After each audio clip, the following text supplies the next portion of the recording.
Hey guys, how are all of you beautiful people? Hope all of you are doing fine. And yes, this is the next part of a new Naruto. What if something made Naruto the dead last that everyone sees him as? What if he really wasn't as weak as he seemed? The true Naruto, unleashed upon the shinobi world.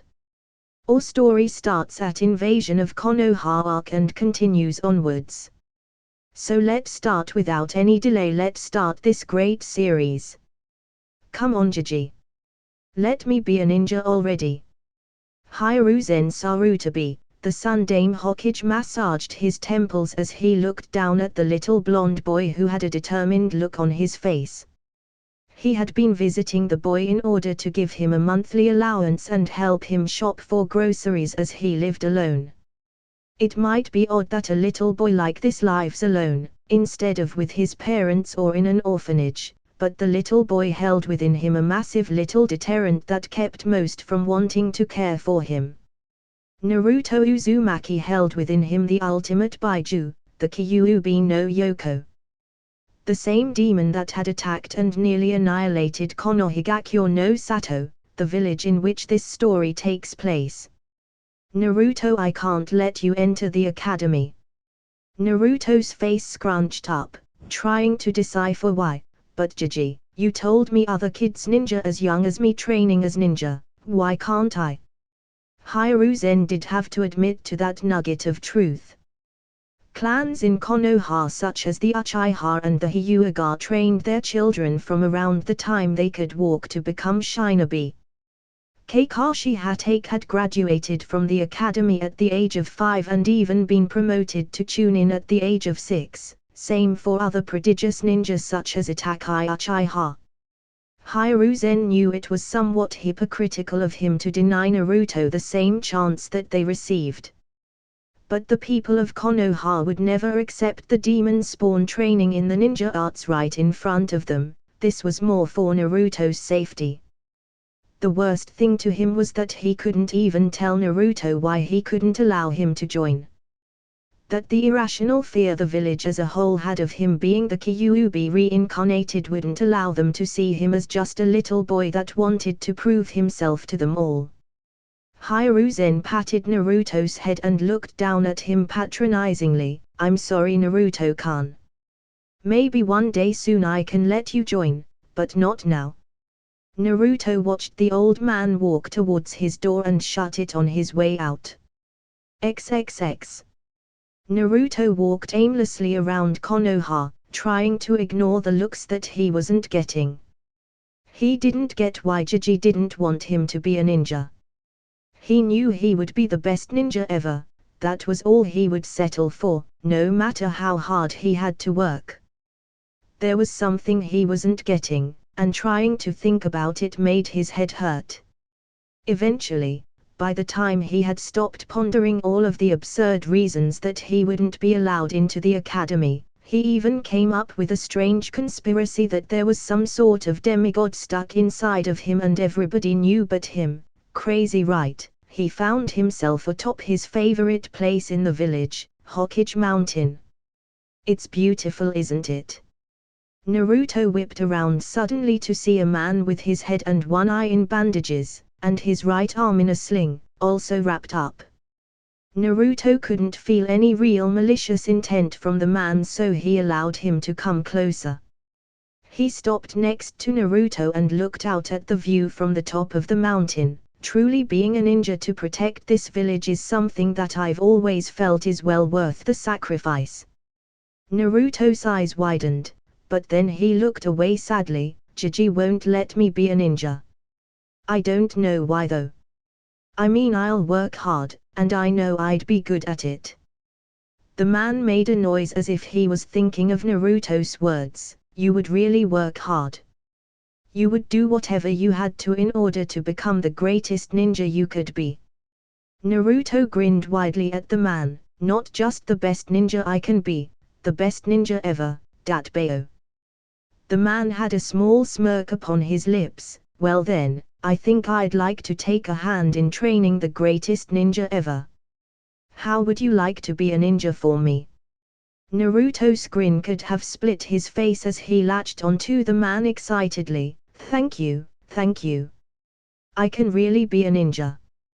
The man held Naruto off of him. Little boy, the first thing a ninja should know is to never show emotion.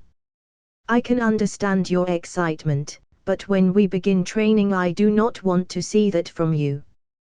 Do you understand? Naruto cowed himself and nodded. No, I don't even know your name. The man turned and motioned Naruto to follow. You may call me Danza. XXX. Naruto age 7. Underground the sounds of contact were made. The sounds of physical combat were common in this place. Sparring was intense and brutal to condition the ninja to field conditions. An unnamed teen hit the ground hard, groaning as his eyes flicked in and out of consciousness. The blood caking his face was just another sign of the intensity of the session.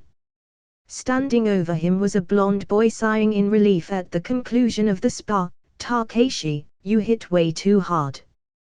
The blonde slowly walked away from the room, checking himself over. He scratched at his fists, flaking off the dead skin covered in dried blood.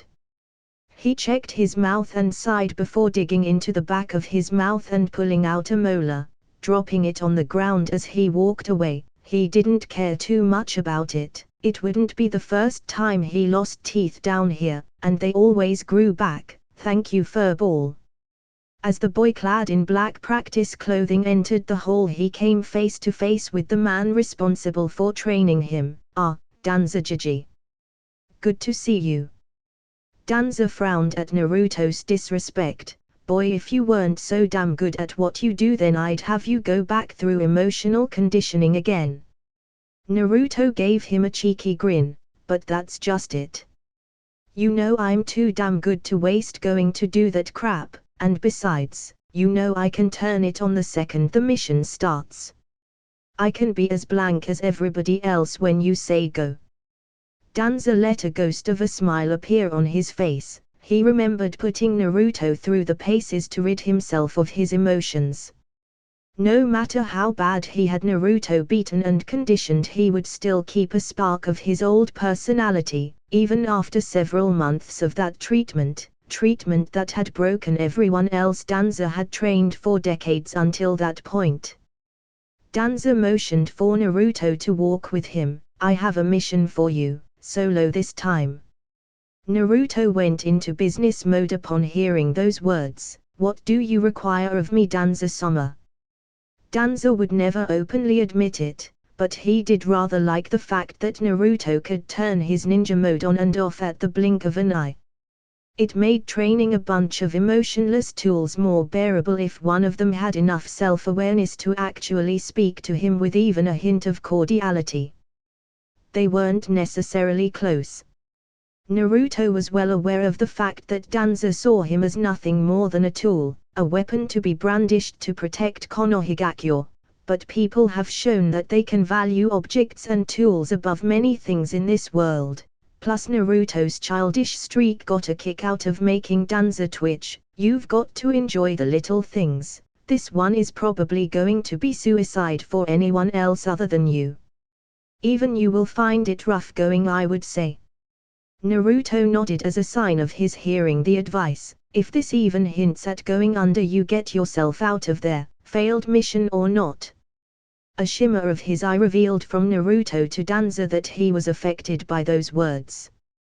Danza just couldn't tell if it was because he gave the very rare order for him to retreat if necessary, or if it was because he was offended for suggesting that Naruto might fail this mission.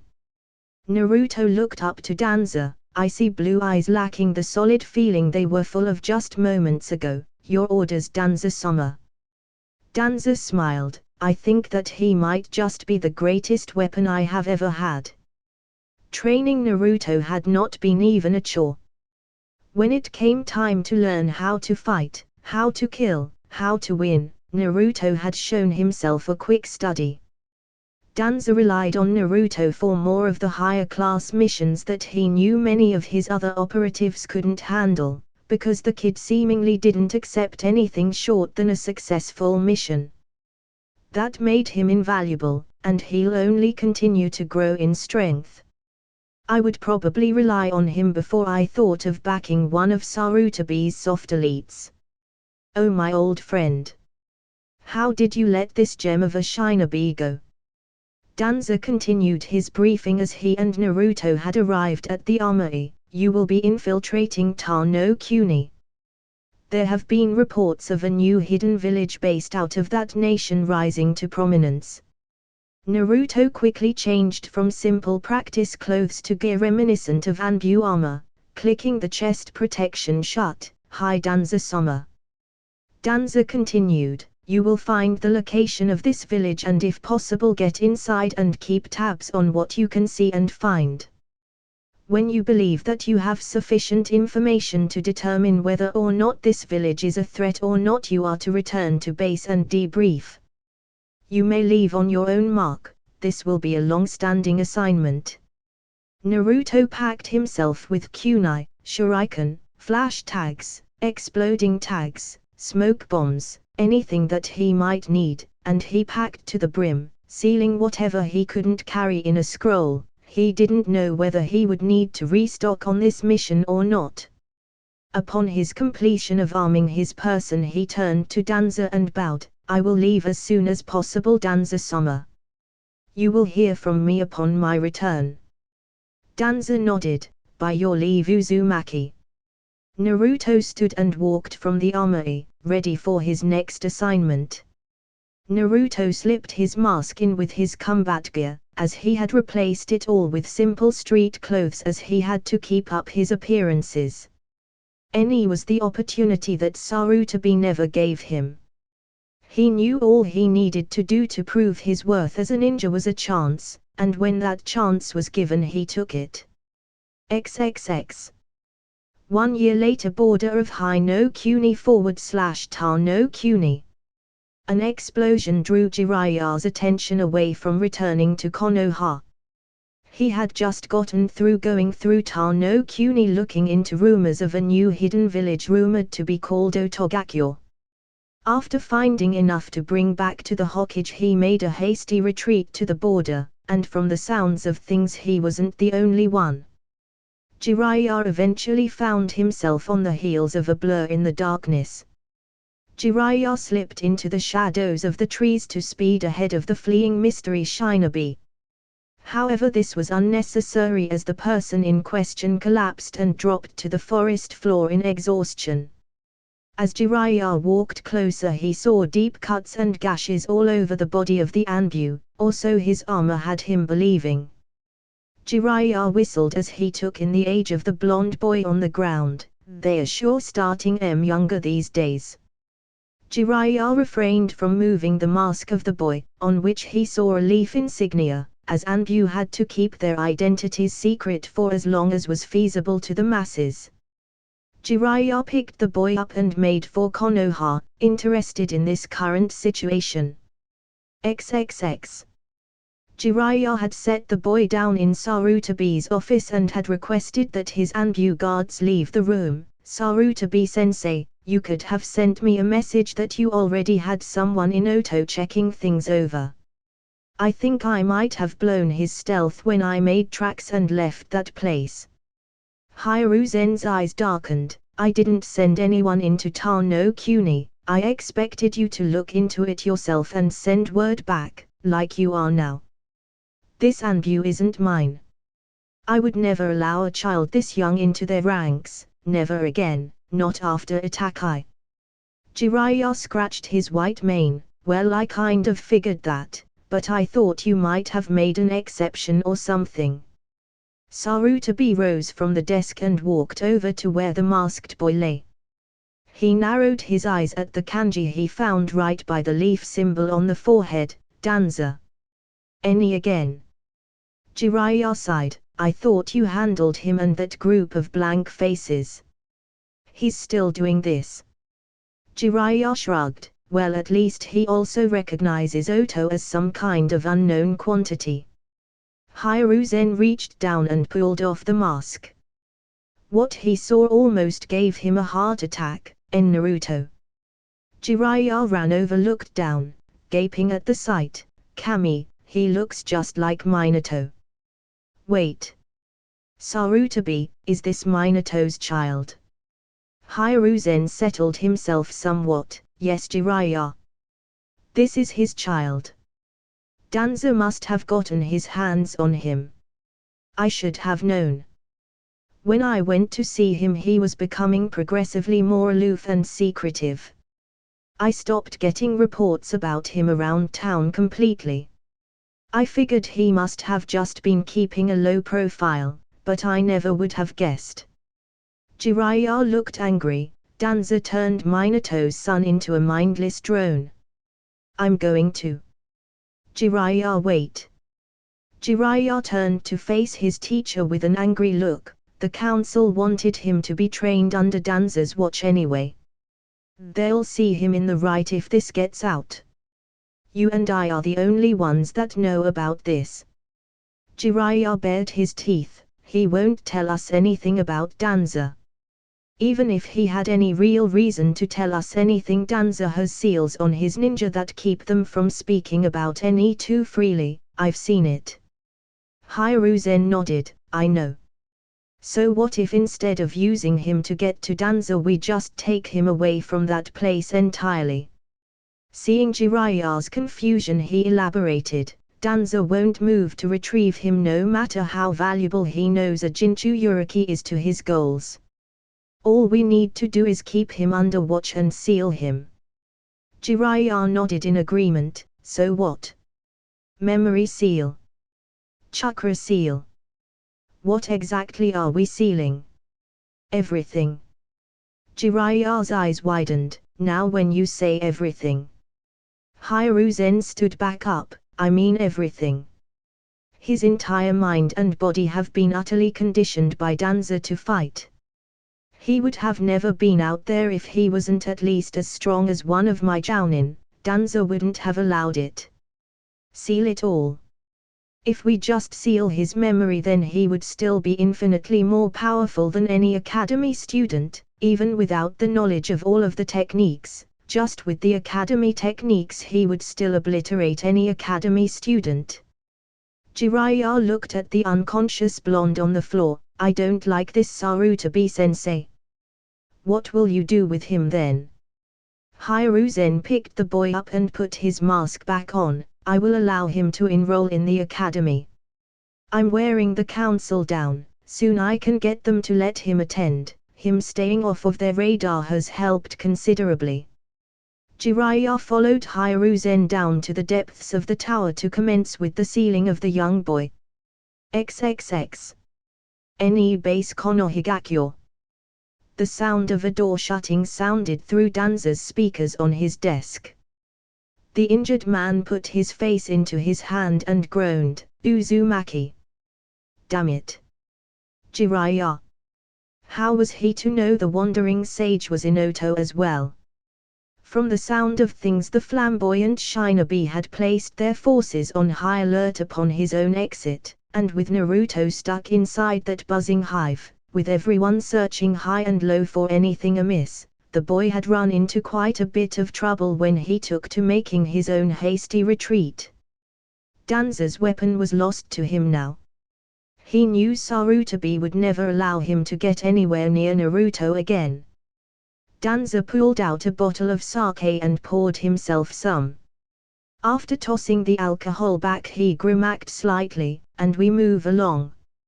XXX. 4 years later. A blonde in an orange jumpsuit sat down deep in the forests of Konoha. Man, that was so easy. Why wasn't that the regular graduation exam? The boy unfurled the scroll in his grip and read it. Oh man. Kijibunshin no Jutsu. Bunshin, my worst technique. He sighed and put on a cocky grin. Right then. Let's get started. XXX. Hours later. Iruka Yumino, Chunin, and teacher in Konohigakyo's Ninja Academy, stood in astonishment.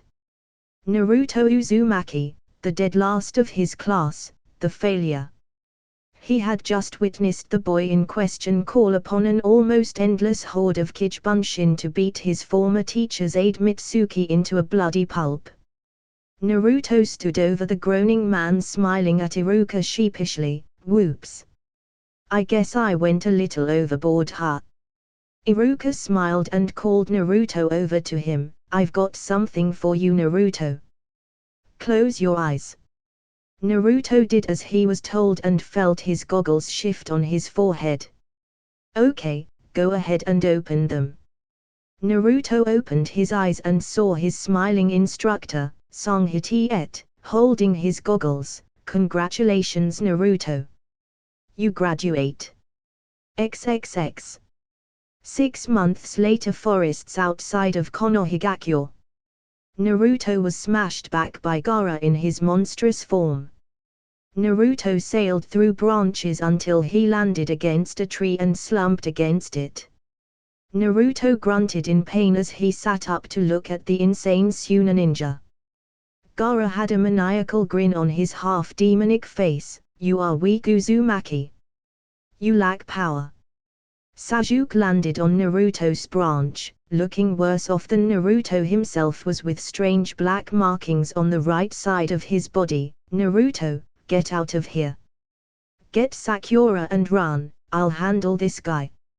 Naruto went to speak when Sasuke clenched his fists. If I can't win here, then I'll never be strong enough to defeat him. I will have reached my limits. Naruto looked at Sakura, pinned to a tree trunk with Gaara's sand slowly crushing her. Naruto stood up and wiped the blood from his lip. He looked down at Sasuke. Don't worry, Sasuke. I won't lose here. Naruto flipped through hand signs and slapped his palm to the tree branch. A puff of smoke revealed a small orange toad. Hey there, I'm Gamekichi. Got any sweets? Naruto flipped out. I can't believe this crap. What's with you stupid toads? I can never get a useful one. This is really not the time for this. The small toad jumped onto Naruto's head and gave him a raspberry. So you're an amphibian hater, huh? Gaara had had enough of this. All the time spent allowed him to fully turn into his Minishukaku form, Suna Shuriken. Naruto saw the spinning discs of sand coming his way and cradled Gamekichi with his body, taking the hits. He flew back and hit another branch. Gamekichi looked at him in concern as Gaara cackled. You see, Uzumaki? Only when you fight for yourself can you truly be strong. I'll wait for you to realize this and leave your friends here to die so you can escape. Naruto wordlessly placed Gamekichi down and turned to face Gaara. The look in his eyes irked Gaara, who sent another salvo of sand shuriken at Naruto, hitting him dead on and sending him back again. Naruto stood up almost immediately. What is this feeling? I feel stronger. Like that didn't hurt at all. Sasuke looked at Naruto as he saw Naruto's strength returning to him. As a burst of visible blue chakra erupted from Naruto, the blonde's look of confusion and awe at himself turned to a wail of pain as he clutched his head and dropped to the ground screaming. XXX. Naruto's mindscape. The Kyuubi no Yoko was bored. Bored. It had been bored for years. Ever since Naruto's memories and skills had been sealed away, there wasn't any action for it to watch, or even partake in, as Naruto was wont to do from time to time. When the boy finally made his return during his month of training with Jiraiya, he was nothing like the Naruto that had earned his respect in his childhood. This Naruto was loud and brash, with no true talents to back it up with. The old Naruto wasn't nearly as loud, and while he had his moments of being a loudmouth, he always had the talent to go with it and the drive to do better. The seal had handicapped him and his thinking for 4 years. The Kyuubi really couldn't even say that the new Naruto had potential. The old one had potential, and he had started achieving it, then it was taken away, and no one can have potential twice in their lifetime. As it pondered how exactly it was going to break out of its rotting prison, many markings appeared on the outside of the Kyuubi's cage. At first it was confused, until it remembered the exact same patterns appearing 4 years ago right before everything turned to shit. Oh, it's about time. Took you long enough, Ninjan. Focusing its chakra into a line, it pushed it out from the bars of the cage slowly so as to not upset the Shiki Fuyin. Finally the chakra made contact with the walls and began to cover the lines, following them straight to the source. As the Kyuubi watched the lines turn red and rush off down the halls of Naruto's mind, it allowed itself a triumphant smirk on its vulpine features. Welcome back, Kit. XXX. Tamrai had seen the Uchiha fight Gaara. He had done well until he ran out of chakra and began getting decimated by Gaara until his orange-wearing teammate came onto the scene. Then he ended up getting beaten down too. During his beating, however, he began to gain energy, taking Gaara's shots and walking right through them. He exploded with raw chakra, and Tamrai had never seen anything like that before. Chakra visible to the naked eye, so much that it seemed strange to the boy himself. As he began getting a handle on the situation, he collapsed, screaming and holding his head all the while. As he lay on the tree branch, a strange mark appeared on his head, forcing lines to branch out over his entire body, covering him from head to toe. Tamrai shook in place on her branch. They're all freaks. Every last one. The lines suddenly turned red as a massive pressure filled the immediate area. It didn't feel evil, malicious, angry, or anything. It just felt like Naruto, just magnified 100 times. The lines faded away from the downed blonde. All attention turned to him as he groaned and stirred on his belly.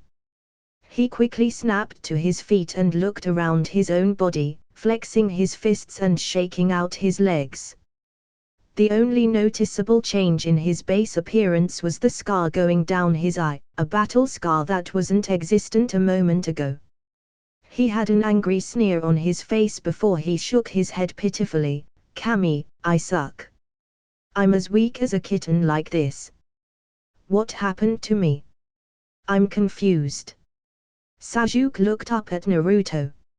It was the same kid that had been there a second ago, and yet it wasn't. He looked like Naruto, but he didn't move like Naruto. He moved like he was coiled and waiting to strike, as if he expected an attack coming from anywhere. His eyes were the same bright blue like Naruto, but now they had more in them than just the infinite brightness they usually held. It was still there, but there was more that Sasuke couldn't quite see.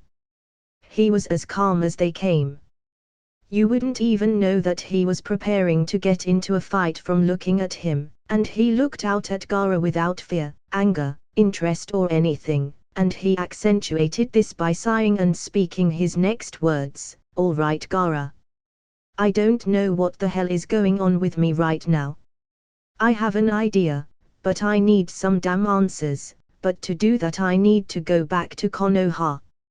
I need to go back and end this invasion and you're in my way, so, it's time to get you out of the way. Naruto's head was splitting. The rush of memories returning to him in that instance gave him the mother of all migraines, and the dueling memories of his time in Eni and the memories that he assured himself were implanted somehow weren't helping at all either. After hearing the confidence in Naruto's voice ring out in the forest, Sasuke spoke up. Naruto. What happened to you? What's going on? Naruto looked down at Sasuke with one eye and back up at Gaara. You know, I'm not entirely sure myself. Right now, I feel like crap, but compared to the way I've been feeling for the last 4 years I feel amazing. It's hard to explain. He grunted, it's not important right now. I have to beat his ass, hustle back to Konoha and find someone, like Danza or something, that can explain all of this to me. So here's what we're going to do. I'm going to attack him, and you aren't. Now commencing operation, beat Gaara's ass. Sasuke had a myriad of questions running through his head at this point. What happened to the Dobi? Who is Danza? What the hell does he mean I'm not fighting? Gaara heard his voice speaking to Sasuke the entire time and cackled to Naruto across the trees. You aren't strong enough, Uzumaki. Leave them behind and run. Nothing has changed, you still don't fight for yourself. Gaara flung more sand shuriken at Naruto, who scoffed and grabbed Sasuke by the back of his collar and ducked and weaved out of the way of the projectiles. After he had gotten through them all, he dropped Sasuke back on the branch and scoffed, pathetic. I'm slow as dirt. Did my muscles atrophy or something? I became a ninja anyway, which means I should be conditioned like a genin. I should have kept my speed at least. Gaara looked at Naruto, looking himself over after dodging with Sasuke. This angered him. It was like Naruto was ignoring his existence, just like everybody else, just like everybody else. Don't ignore me. Gaara had mouths appearing all over his body as he took a deep breath and released it ahead. Fuatan, Mugen Seigen Datapa, Wind Release, Sunstorm Devastation. Gaara released a massive blast of air in a sunstorm in Naruto and Sasuke's direction, tearing off branches and cutting into the bark of trees. As the wind died down, Gaara couldn't see Naruto or Sasuke, no sign of either. It's a shame. Gaara turned around to see Naruto standing behind him right before Naruto's fist lifted him off of the branch and sent him crashing to a lower level. Naruto crouched on the branch and watched Gaara try to stand. You had a defense that only the fastest could bypass and only the strongest could breach, and what do? You cast it away for raw power when things get a little tough. Raw power can only overwhelm skill and finesse in extreme qualities. Naruto pointed at Sasuke, who was over by Sakura, Pakin, and Gamekichi. You beat him in this form because he was already burned out when you transformed. He used Chidori twice here, once during your fight in the stadium, and I'm sure he tested it one time when he and Kakashi were late. If he had more shots, then you wouldn't have won.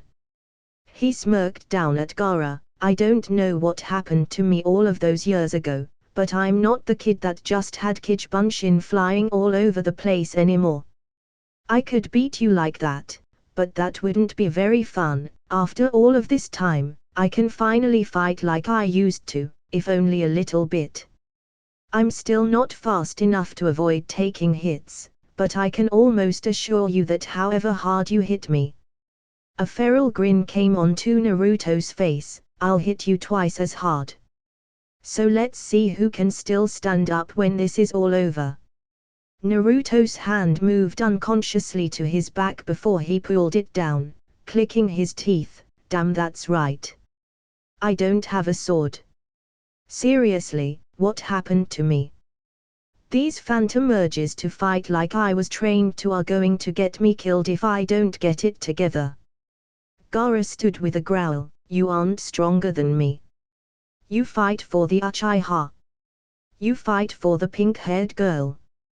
Fighting for others makes you weak. Naruto scoffed. That's the stupidest thing I've ever heard. There are detailed stories of mere mortal men overcoming demons for others. The Yondaime Hokage overcame the Kyuubi no Yoko for his village. Orochimaru fights for himself, you fight for yourself, and that's why you will both lose here today, because you don't have a true purpose to fight. Naruto cracked his knuckles, but let me show you just how wrong you are. Don't blink. One flash tag later and Naruto's presence was gone from the area. Everyone looked around for any sign of the blonde boy who had changed from the orange loudmouth they had taken him for based on past experience. Chuckling rang out through the forest, but not from any particular area, as Naruto was projecting his voice. That little sandstorm from earlier wasn't a Fuatan jutsu. This is a Fuatan jutsu. Fuatan, Repushu, wind release, gale palm. A fierce gale came from the trees above, sending wind and weapons at Gaara from above. Gaara lifted his arms to block vital spots and allowed the kunai and shuriken to bury themselves into them. Gaara lowered his hands and shouted out loudly, "Is that the best you have, Uzumaki? Come out and fight me. Give me a real fight. Let me feel alive." Naruto's voice rang out again in mocking laughter. "If you wanted to feel alive, then you shouldn't have caught those weapons. Even with all of that power, you're still just a baby Genin. Just listen, and tell me what you hear." Everyone silenced themselves in order to listen for Naruto's warning. Tomurai's eyes widened. Too late to help. A hissing noise coming from Gaara was being muffled by the sandy appendage he had caught the mishmash of ninja tools in. "Gaara, no!" Tomurai's shout of warning did no good. It was too late for him to cast them out as a massive explosion took place in the trees, and the fireball that used to be Gaara fell to the forest floor. The others could only look on in amazement as the goofy boy in orange was systematically decimating the strongest person out of them all.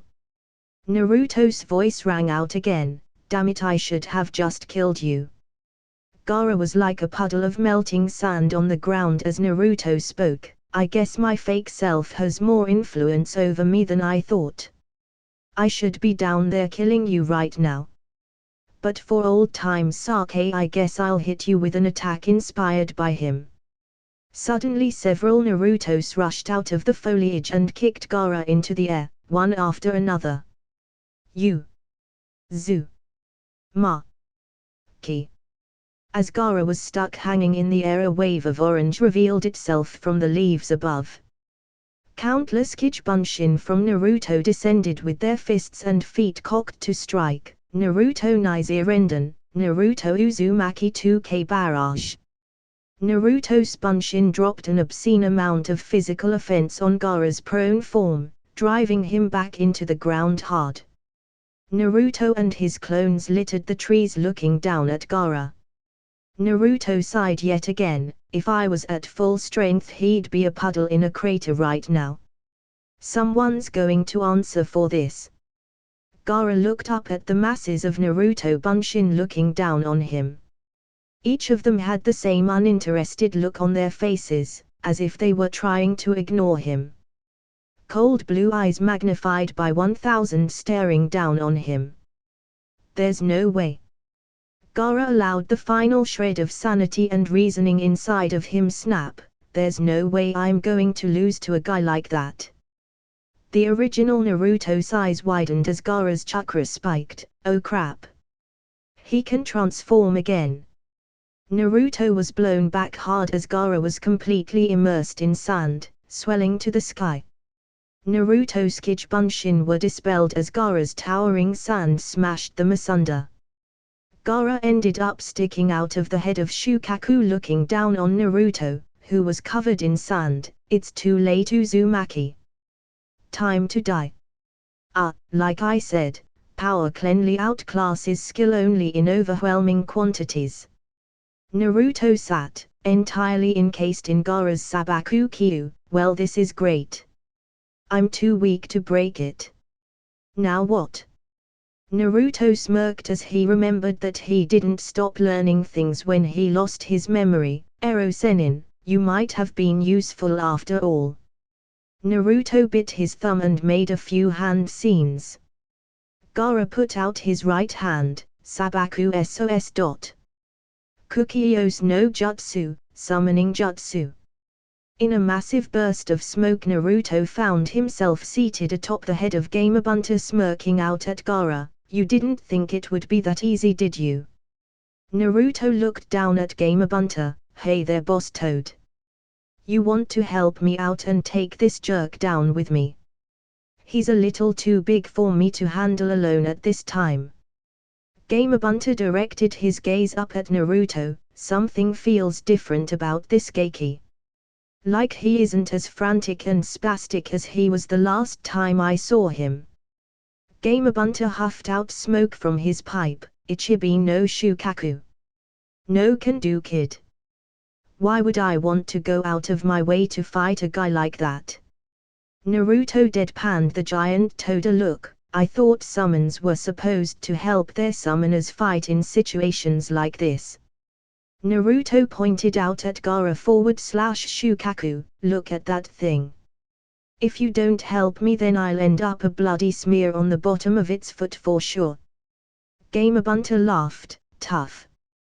We haven't even had a drink yet. I can't accept you as my summoner until we share a drink together.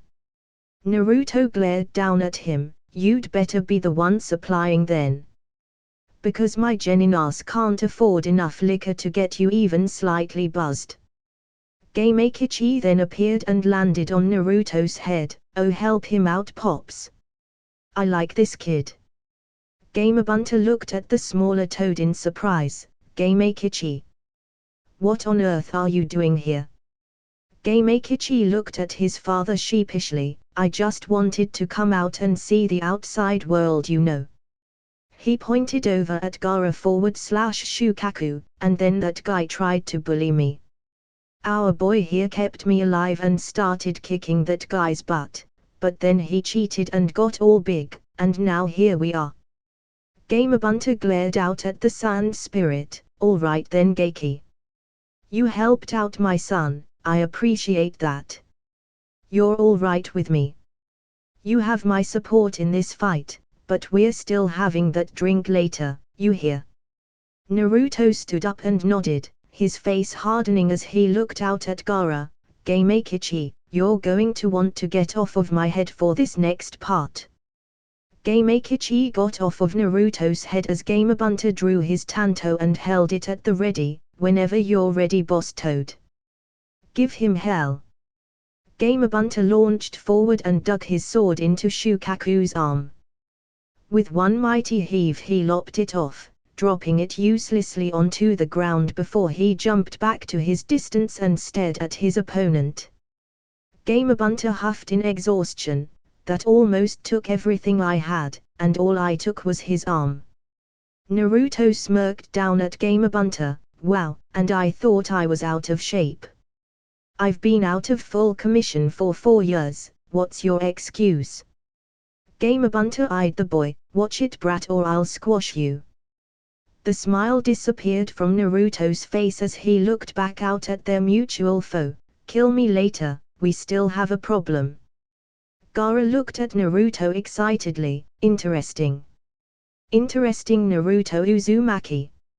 I like this is a fantastic battle. Gaara brought his hands into the ram seal, Tanuki Nirai no Jutsu, feigning sleep technique. Shukaku's star-shaped pupils spun wildly and he yelled to the sky, I'm free. Naruto kept an impassive face. He just made this a lot more difficult, didn't he?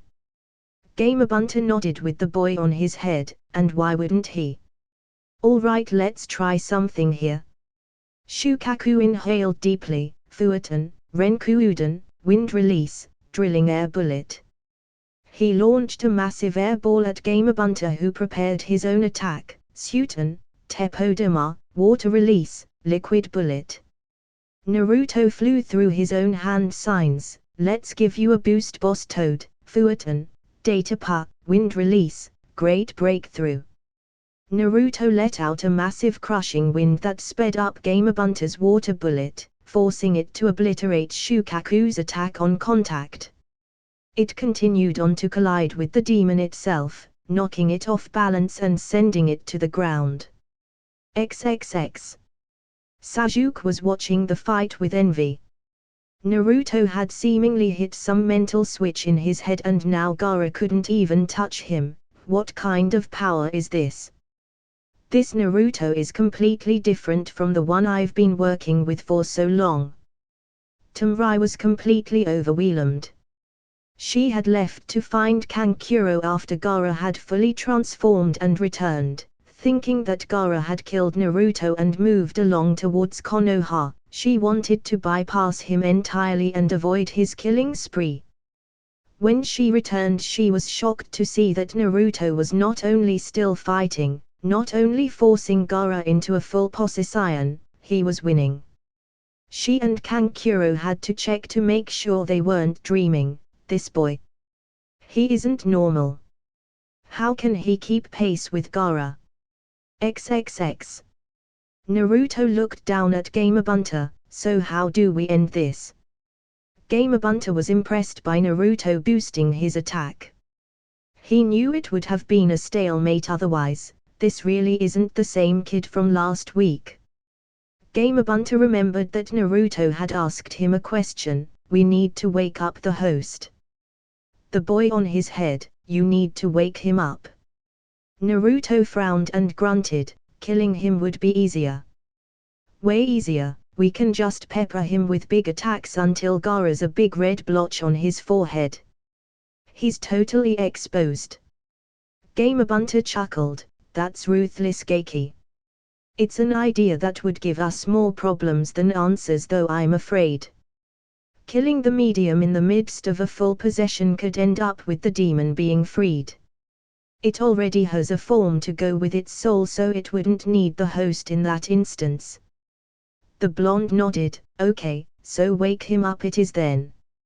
He furrowed his brow in thought, but all of my attacks that I could launch from here can kill him. I need you to get in close so that I can wake him. Gamabunta looked at his hands. These webbed hands of mine aren't much for grabbing a hold of things. How do you suggest I get him? Naruto scoffed, I said get close, I didn't say grab him. I can reach him myself, don't you worry. Gamabunta prepared to charge, as Shukaku reached an upright position once more. Naruto closed his eyes to get in touch with his inner demon. XXX. Naruto's mindscape. Naruto appeared in the sewer of his mindscape in front of the Kyuubi's prison. Naruto looked around and shook his head. Kami, this place is a dump. I didn't leave this place looking like this. Demonic laughter rang out from behind the bars in front of him. No you didn't, Ninjan. Whoever placed the seal on you messed with your mental functioning and reverted your mind into a dump, as you can plainly see. Naruto nodded, so will it get better? Because this is seriously depressing. Wait, seal. There was a seal on me. Yes Kit, if your mind goes back to the way it was before 4 years ago, then your mindscape will return to its former state.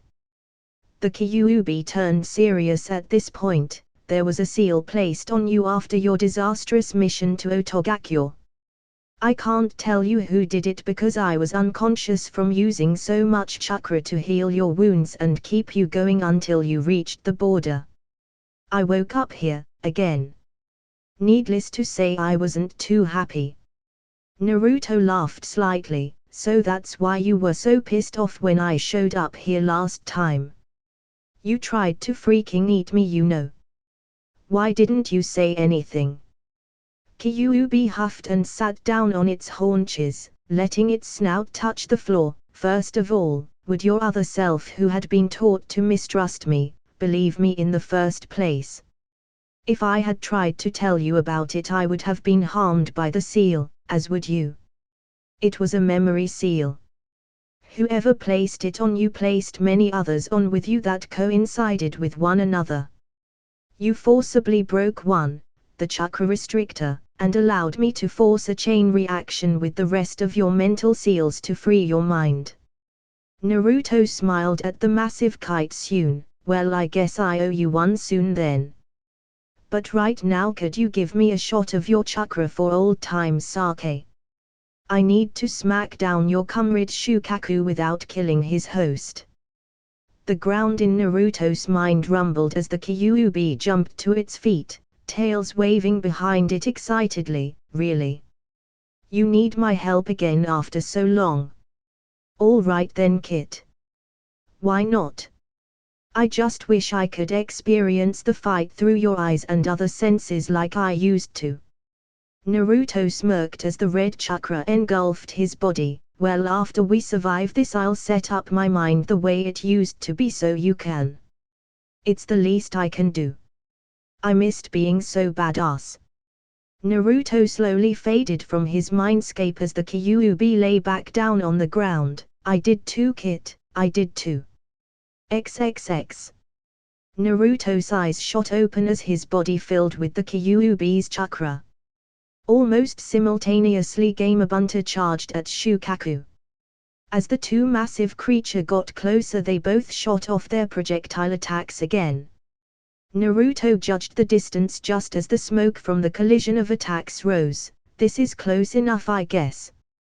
Naruto crouched deeply and propelled himself high over Gamabunta's head, leaping over the explosion and posturing himself above Shukaku's head.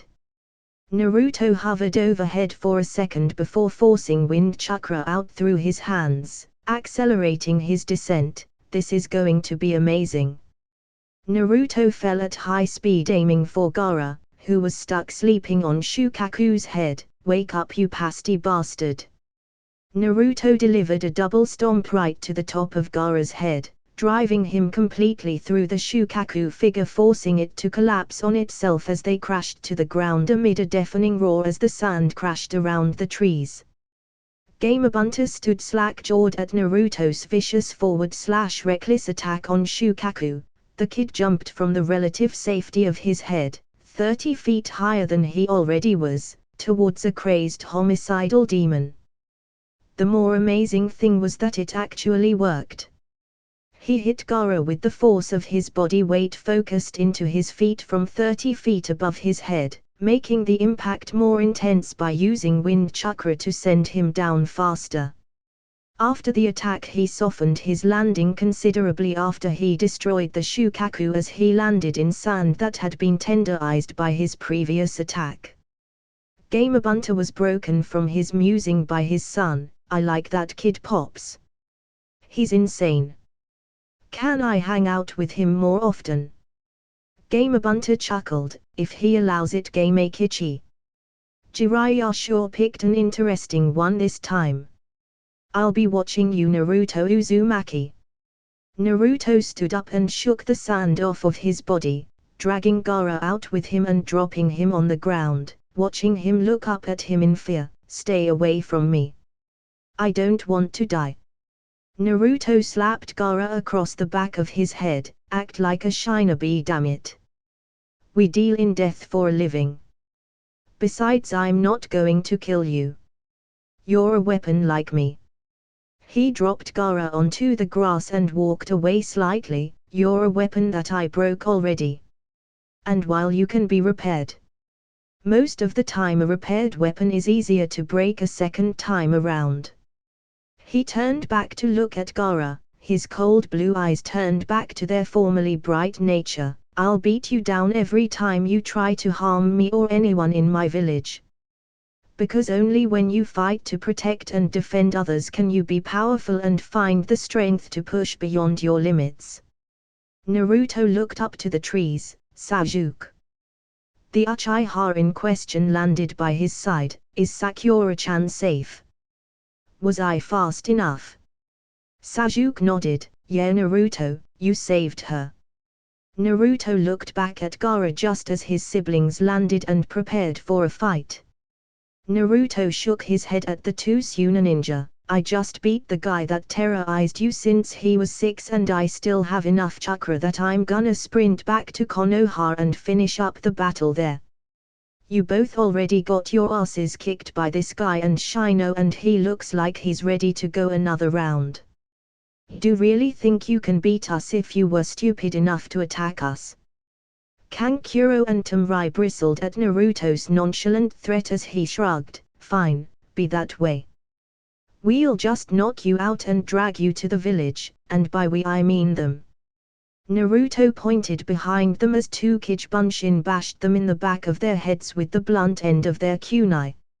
Naruto looked back at Sasuke. All right, go get Sakura-chan and pack in and we'll get out of here. We still have a battle to fight. Sasuke went to gather up Sakura as Naruto took to tying up the Suna ninja and hoisting them up on his and his Bunshin's shoulders. As they set off through the trees, Naruto mentally berated himself, how could I let myself be caught? Damn it. If I had never been sealed, then I would have been able to warn Danzo that Orochimaru was planning an invasion and amassing forces. I hope things aren't as bad as they seemed at the stadium. XXX. Konohagakure around the center of town. Jiraiya stood atop the head of his massive toad summon as he watched Konoha forces engaging the Suna and Oto forces. Despite the fact that they had driven the enemy out of heart of the city, the enemy had been putting up a dogged fight.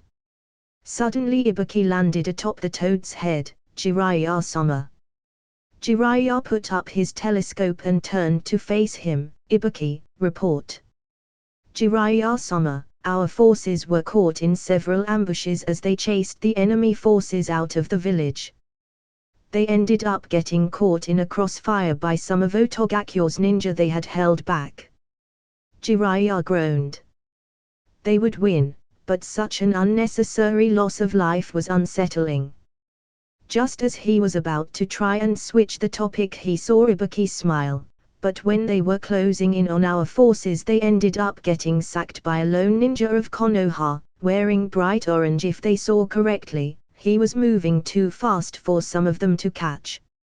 Jiraiya's eyes widened. There's only one kid I know that is colorblind enough to run around this place in orange. Ibuki nodded. At the same time, Akage Bunshin of Uzumaki and Sasuke Uchiha arrived at the hospital with their female teammate.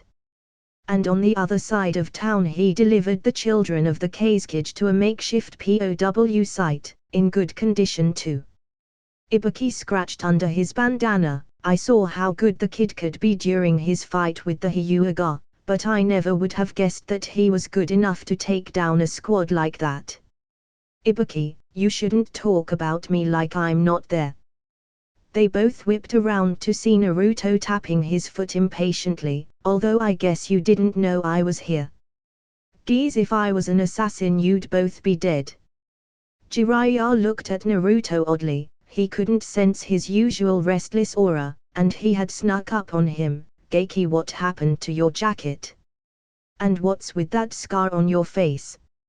Naruto had ditched his orange jumpsuit jacket and left himself in his black t-shirt. I tossed that bulky piece of crap so I could move faster to get here without much trouble. And I got this scar years ago. Someone put a bunch of seals on me that did a lot of stuff to me. Hiding that scar must have been one. Naruto saw Jiraiya flinch when he spoke about the seals. We can talk about that later. We will talk about that later, Datbeo. Ibuki gasped as he looked out over the buildings and saw Orochimaru being whisked away by the Sound 4. Naruto growled and crouched down like a track runner, preparing to take off in hot pursuit until Jiraiya grabbed his collar. You're not fresh, kid. You can't take Orochimaru and his entire force of bodyguards alone. Naruto looked at him blankly. I'm not alone. You should be as strong as he is, right? And Ibuki can help me beat his entourage and help you. If he's running away, then that means he knows he lost today and he might be hurt. We can turn his retreat into a rout and finish this here. Jiraiya was about to respond just as a cloaked Anbu landed on the toad, bowing to Jiraiya. Jiraiya-sama, it's about Sandame-sama. Jiraiya grinned widely. So Sarutobi-sensei sent the old snake back to his hole, did he? The Anbu flinched under his mask. Hokage-sama was killed in combat against Orochimaru. The three other ninjas stood in stunned silence atop the toad as the sounds of battle still rang out into the air. Naruto looked to Jiraiya, who looked down at him. That's enough death for one day, kid. It's time to regroup and mourn. Naruto said nothing and followed Jiraiya back to the Chunin exam stadium. He could get his answers later, he had nothing but time. now belonged to the entire village as a whole. Naruto was far more ornery than usual as he partook in the usual D-rank missions that genin teams like Team 7 got. While part of him knew that this was truly necessary at this point in time, seeing as how the village was getting over the damage incurred during the invasion of Oto and Suna, the part of him that was locked away at the age of 8 that was used to missions that could end with him being killed, and the brash childish part of him that resurfaced after his memory had been sealed and longed for missions with potential for action like that. With the knowledge of his sealing, Naruto was able to sort out what memories were fake and which were his own. It helped that the genjutsu seal that was placed on him to change his appearance was broken, revealing the numerous battle scars that littered his body from his time in Eni. It really helped having a visible association to certain memories. His first night in his apartment after the invasion was for the most part spent in front of a mirror repeating the line, "Oh, I remember getting that one," over and over throughout the evening. Over the course of the next 2 weeks he had to adjust to just being a normal genin with a true elite's mindset. Tora was lucky that she hadn't tried to run away since the invasion, or Naruto might have killed her, retrieving her, accidentally of course. His rapport with his team, whatever he might have had, shifted tumultuously after the Chunin exams. Naruto's thoughts on Sakura had changed to a clearer line of thought. The girl thought he was useless for the most part, and while compared to how he was supposed to be she was right. It stood to reason that even grossly handicapped as he had still been vastly superior to her when it came to the ninja arts. While he may have been a goofy annoyance while he had been a genin, he had still been nothing but pleasant to the girl and had given his all at every corner. Her habit of fawning over the Uchiha and downplaying anything Naruto accomplished grated on his nerves at this point. Naruto ruthlessly crushed his mental facilities that she was a good person, and that he had romantic interest in her, because when it came to him she was a bitch. She was his teammate. That didn't really mean they had to be close, he just had to tolerate her and work with her to accomplish his mission. He didn't see anything pleasant about trying to associate with her outside of missions. Sasuke had taken to the habit of staring at him and trying to verbally provoke him when he offered any input into their missions. Sasuke had been feeling inadequate after seeing how Naruto not only saved him from Gaara, he had dispatched Gaara handily without too much effort, captured the Kazekage children swiftly thereafter, and headed back to Konoha and routed an Oto ambush against a Konoha squadron. This led to now. He had been trying to goad Naruto into a fight so that he could really test his own capacities against the blonde, but not only was there no time for sparring as they didn't have team training while rebuilding the village, Naruto left so quickly after the day's work was done that Sasuke couldn't follow him, and he was never able to trail the boy for too long before losing him. Kakashi had noticed quite a few changes in his blonde student since he had let him go during the invasion. While the scar over his eye was the most glaring one, his attitude was another. He didn't try to keep his team's spirits up with indomitable brightness. He still cracked jokes, and his overall timing was vastly superior now, Kakashi had to admit, but they were bright flashes in an otherwise dreary day of rooting through Konoha's rubble. Naruto no longer took to calling him Kakashi-sensei. When he reprimanded Naruto on this habit he had seemingly picked up, Naruto responded by saying that he hadn't taught Naruto anything other than tree climbing, and he technically learned how to do that years ago, he just forgot. Kakashi noted the bitter tone in Naruto's voice when he said forgot but didn't press too much. He figured that Naruto was still bitter from being cast aside during the Chunin exams. The differences in Naruto's gait, actions on missions, and how he now treated his teammates showed him that there was a vast change in Naruto that he couldn't pinpoint exactly. He watched Naruto drop another stack of wood by the building that his team was working on at the moment, and walk off again to grab more. There was something he was missing about this. XXX. Team 7 had been dismissed for the day and Naruto had taken to wandering around Konoha. He had taken to treating the villagers with the same apathy and looks of annoyance that they gave him. He didn't care about them. He was in a bad enough mood as it was. He had been unable to find Danza since the invasion ended. In his haste to track his trainer down and report back to him, as he technically never failed or completed his mission, he had found that the older base for NE had been abandoned. Cursing the old cripple out in his head, he realized just how difficult it truly was to find Danza when he didn't already know where he would be. You'd think there would only be so many places that you could hide a group like any in this village. Naruto understood things from both sides of the fence. He understood how Sarutobi disliked a secret branch of the military that he didn't directly control running rampant under his nose. It wasn't good for a supposed military dictatorship, as Konoha was supposed to be, to have something like that among them. It was unnerving to say the very least.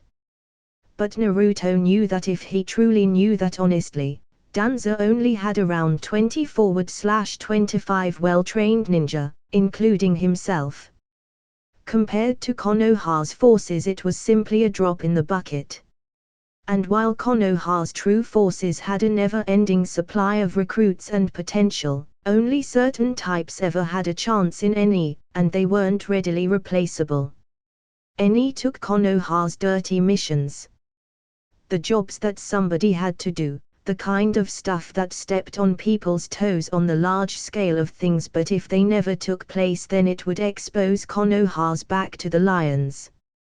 The killings that Konoha couldn't be caught having any hand in, the alliances that could substantially benefit Konoha but that had less than moral basis. There was a reason that the seemingly most powerful village in the nations didn't have too many problems regularly compared to the others. Sarutobi directly chose not to accept certain missions for the sake that they could be seen as an aggressive move on Konoha's part. Danza took these missions for NE. NE had to be better than the majority of other ninjas simply for the sheer difficulty that their missions entailed. There were no D-rank missions. Hell, there weren't even any C-ranked missions. Everything you did in NE was B-rank and up. If you weren't ready then you trained and drilled until you were, no other way about it. If you couldn't cut it after all of the things you were put through until that point then you died, namelessly, facelessly, and miles away from home. He needed to find Danza. He knew that the second he actually put on Konoha's hit he was basically no longer NE's shinobi, but he still had the mindset of completing his mission. He also wanted to find out exactly what the hell happened to him. If anyone knew, Danza did.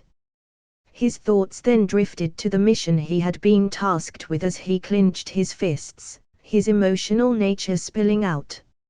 If only he had gotten back sooner, if only he hadn't stuck around for so long, if only somebody didn't get a wild hair in their ass and sabotage Otogakyo's information department with explosives. If only all of those things hadn't happened, then he would have been able to return and send word on Oto's plans. He had found everything. He found that it was being run by Orochimaru. He found that they had a then rookie Konoha genin, Kabuto Yakushi, as his lead spy. He found that Orochimaru had finished his immortality jutsu. He'd even had the misfortune of seeing it being performed. He couldn't eat for the rest of the week afterwards. He even knew Orochimaru's main ambition for coming, and when he saw the markings on Sasuke during the fight with Gaara he mentally kicked a pothole into his ass. Naruto's eyes panned around the village as he walked, all of the people taking part in the restoration of their homes. If he had broken the seal on himself even a day sooner, how much loss of life could have been diverted? How many lives need not have been lost? Could the Sun Dame have been able to take the proper precautions to acutely prepare for Orochimaru accordingly? He looked up at the Hokage monument as his thoughts drifted to the third face from the left. He had gotten much closer to the old man after he had been sealed. His mind had almost reverted back to its 4-year-old state, and he reached out to the only person he really knew. Even trying to bury his emotions, he still felt a faint sting at his eyes that he had to push back. He had to put his thoughts on the back burner for now, as he saw Jiraiya leaning against a fence looking at him. Naruto strode up to his side and spoke coolly, "So what do you need from a lowly little genin like me, Ero Sennin?" Jiraiya pushed himself off of the wall. "I want you to come with me to find someone." Naruto raised his eyebrow. "Aren't you the Hokage now?" Jiraiya let out a short laugh. "Those old goats wanted me to take up the spot, but I have too much on my plate to just do so like that." Naruto headed past him towards his apartment. "Then I'm not going. I'm not some escort or bodyguard, I'm a shinobi. If this isn't an order from my higher-ups, then I'm not volunteering for this. I can spend my time better by helping to rebuild, getting back to my old level of skill, and finding out who put those goddamn seals on me." Jiraiya caught up with him quickly and placed a hand on his shoulder. "Well, the other genin can help rebuild. And I was going to teach you a jutsu that makes Chidori look like child's play. And those seals, I might know something about that." Naruto looked at him. "Okay, you've got me on the rebuilding. And did you hear what I said? I need to get back to my old skill level. I don't need a jutsu, I have enough of those, I just can't use them right now. I need to get back to my old speed and strength first and foremost. I felt weak like an infant and moved like a snail during the invasion." Naruto's eyes shone as he absorbed the last of what Jiraiya said. "And you're damn right you know something about my seals. You're telling me whether I choose to go or not. You're just lucky that it would probably be easier to just go with you, that and I'm bored around here." Jiraiya grinned at him. "Well, let's go and get you packed. We'll leave immediately." Naruto pulled out 4 scrolls. "I already have everything here. I always keep supplies for a long mission on me at all times, you never know when you'll get called away." He placed them back into the pockets of his jacket. "This big, bright piece of crap is good for something, I suppose." Jiraiya laughed loudly. "If you hate it, then why wear it?" Naruto's eye twitched. "When I went home after the battle to look for clothes, this was the closest thing to shinobi gear I had in my closet. What the hell did they do to me? I wouldn't be caught dead in this. How did I live for as long as I did wearing this eyesore?"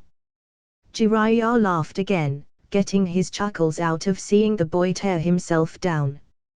Jiraiya reached into his pocket and placed some bills in Naruto's hand. "I'll tell you what, Geiki. I'll give you 2 hours to go and get yourself outfitted. Meet me at the main gate then and we'll take off." Naruto let a smile cross his face as he turned to head back towards the market district. He waved back at Jiraiya and pocketed the cash. XXX. Naruto wandered through the market district looking around. While the Naruto that had become a genin would simply enter a shop and hope he didn't get ripped off, this Naruto was sick of being broke all of the time and was running through his head all of the shinobi shops that had done it to him. "That place did it, that place did it, that place won't even let me in to do it." Naruto had gotten his tools from old scavenging habits. It amazed him how many tools were wasted by ninja just during training, even back when he was little. He cultivated his pack rat habit back when he was first being trained by Danza, storing all of the usable things he could find for himself as a sort of surplus and handing the broken and unusable stuff to Eni's armory to be melted down and remade. Apparently he continued that little habit when he had been sealed as well, because he still had tons of weapons sitting inside one of his closets in the apartment. Naruto stopped at a rather plain-looking shop, and having no memory of ever being in there, he opted to give it a shot. XXX. Tenten yawned as she sat at the counter of the weapons shop her family owned. She wasn't having a good overall month. She had gotten destroyed in the preliminary rounds of the Chunin exam by that Sunaku no Ichitamrai and was forced out of contention. She had decided to help her teammate Neji train for the final exam for the month in between tests and had even gone to the competition to watch him mop up the competition. Things don't always work out like that, huh? She then had to watch him be utterly beaten by the unassuming blonde kid that was on the same team as the Uchiha, the dead last of the class under hers. He cut down his Jiyuken and not only got up from Neji's best techniques and shrugged them off, he reopened his tenketsu after they had been sealed off. He even had enough strength afterwards to run around the stadium in celebration after he won. Then she ended up being put under a genjutsu that engulfed the stadium and missed the invasion of Oto and Suna. After the invasion was over, she spent more time at her family's shop, seeing as her sensei was spending a lot of time at the hospital with her green-clad teammate Rock Lee due to his grievous injuries, but it wasn't busy, seeing as how there weren't a lot of ninja that needed to stock up for missions, as they were helping with the reconstruction. So here she sat, bored. Yep, not a good month overall, one could say. The bell to the store rang, signifying a potential customer. Hello, welcome to. As Tenten's eyes drifted to the door, she saw the very same blonde kid that had beaten her teammate looking around her shop. Hey. Naruto turned to face her curiously. Realization spread over his face. Oh, hi there. Tenten, right? As she looked at his inquisitive face, she noted the scar sitting over his right eye. Ha, that's new. She pointed out at him accusingly. You're the kid that beat Neji. The tone of her voice stated it like he had committed some kind of crime. Naruto tilted his eyebrow. My name is Naruto, and don't look so shocked. Was I supposed to let him win or something? Tenten was taken aback by his calm answer. She was conditioned from seeing him throughout the exams to expect a loud, hot-headed response. It's not that, it's just that you really weren't expected to win then. Damn idiot persona. It just had to wreck his standing in the eyes of the many. Oh well, he liked to be surprising anyway. Naruto sighed, and that is why you have to learn to expect the worst in most cases, because then you can only be pleasantly surprised. Naruto remembered Danza or other elder Eni operatives saying that to him a lot back in the day, then they would usually hit him or something. Stupid emotional conditioning. Tenten noticed the scar over his eye and found herself curious. How did you get that scar? Did you get it during the invasion? Naruto waved off her question. It's a long story that I'm not even sure of and that you wouldn't believe if I told you. Don't worry about it. Do you sell shinobi clothes here? She nodded and pointed over in the correct direction. Naruto thanked her and went on over. Tenten watched silently as he walked over to the clothing section of her store and rifled through the selection. Apparently he was getting rid of that sense-offending jumpsuit on his back. He nodded as he pulled out a set of shirts and a few pairs of pants. He went into a changing room and came out a moment later in a dark blue muscle shirt and dark blue loose pants tied at the ankles with wraps. He set the extras on the counter and went back into the accessories section and grabbed some black braces that wrapped around his forearm entirely. As he walked back to the counter, he stopped as he came across the swords. He stared long and hard for a moment until he pulled down and ninjato and unsheathed it, looking it over and testing the balance before shrugging and walking back to the counter with a grin. He set the sword down and looked up. Do you have something to secure this on my back? Tenten nodded and reached down behind the counter to grab a strap for him to use. So how much is all of this? He seemingly gave her a appraising look as she tallied it up. Tenten looked over what he bought and looked at him. That will all come to 68,500 Rio. Tenten watched him switch moods apparently as he cringed jokingly and pull out his wallet and money he had in his pocket. He brightened up after hearing the price of his new equipment. Naruto chuckled as he gave her the necessary funds. This'll clean me out, but it's necessary. He strapped on the sword and placed the braces on his forearms. Tenten watched him finish outfitting himself and huffed. Do you even know how to use that sword on your back? Naruto shifted the ninjato into a comfortable position on his back. I'm an old hand at it. It's time for me to get back into practice with Kenjutsu. I was no slouch, I should say. I might be rusty if anything. Naruto quickly drew his sword for a few test slashes and shifted through a few regulation and bu stances before resheathing it. I think I'll be fine. Tenten's eyes gleamed for a second. You wouldn't happen to be interested in a spa, would you? Naruto smiled. Yeah, sure, why not? I don't have anyone to practice with anyway. I have to leave right now, thought. I might look you up when I get back. Tenten smiled at him as he moved towards the door. I think I'd like that, Naruto. Naruto stopped at the door and turned around. I left the jumpsuit in the back. Feel free to burn it at your leisure, like on your break or something. I still have a closet full of them to get rid of. Bye, Tenten. Tenten waved goodbye as he left the store. She furrowed her brow in thought. How can a guy change like that in 2 weeks? XXX. Jiraiya noticed a familiar mop of blonde hair heading towards the main gate. As he got closer he whistled at Naruto's appearance, looking dapper kid. Naruto looked up at him and grinned. It's easier to get girls if you don't blind them when they look at you. Jiraiya patted him on the back as they began walking through the gate. Well said, Geiki. As they walked on, Naruto eventually sighed and looked up at Jiraiya through half-lidded eyes. All right, we're far enough from Konoha that if I don't like what you have to say I can kill you and no one can stop me. Tell me what you know about my seal. Jiraiya tried to be funny. Well, the Shiki Fuyin is meant to hold back the Kyuubi. Naruto gripped his sword as he glared at him. Don't be an ass about this, I'm serious. What happened to me?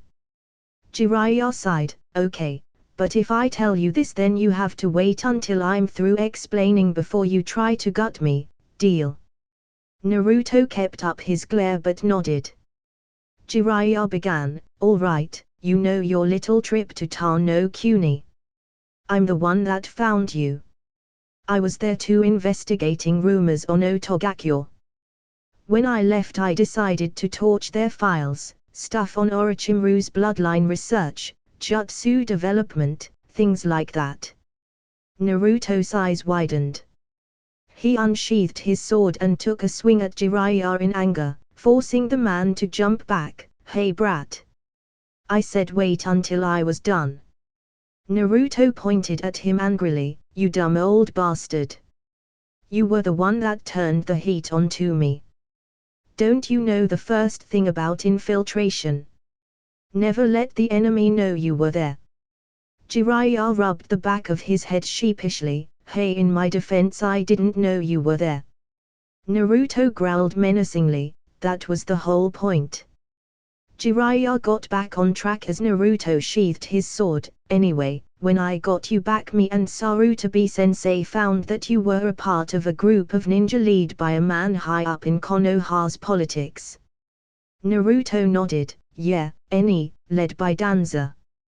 Jiraiya pulled a double take to look at Naruto, you're admitting it exists. Wait. You're talking about it. Naruto sighed, yes Ero Sennin. I swear, I kept telling Danza it was the second worst kept secret, almost as bad as me being the Kyuubi Jinchuriki. The fact that Saruta Bijiji and you both knew about it proved that. And Danza never put any seals on me. I was too much of a high-profile figure to make into a mindless drone. I mean at first he tried, but he quit after a while. Jiraiya looked at him oddly. Wait, so you always had your sense of self? You weren't a mindless drone. He just trained you. Naruto looked up at the man. Yeah. And anyway I couldn't tell you anything currently relevant about any even if I wanted to anyway, seeing as how I haven't been there in 4 years. The old cripple probably cut his losses and let me go. It's all he could have done. Trying to get me back and break the seal might have been too risky. Jiraiya looked down. We never had to seal him. He's right. As long as we kept a tight watch on him he couldn't have gone back to Danza. Jiraiya gulped, so about the sealing.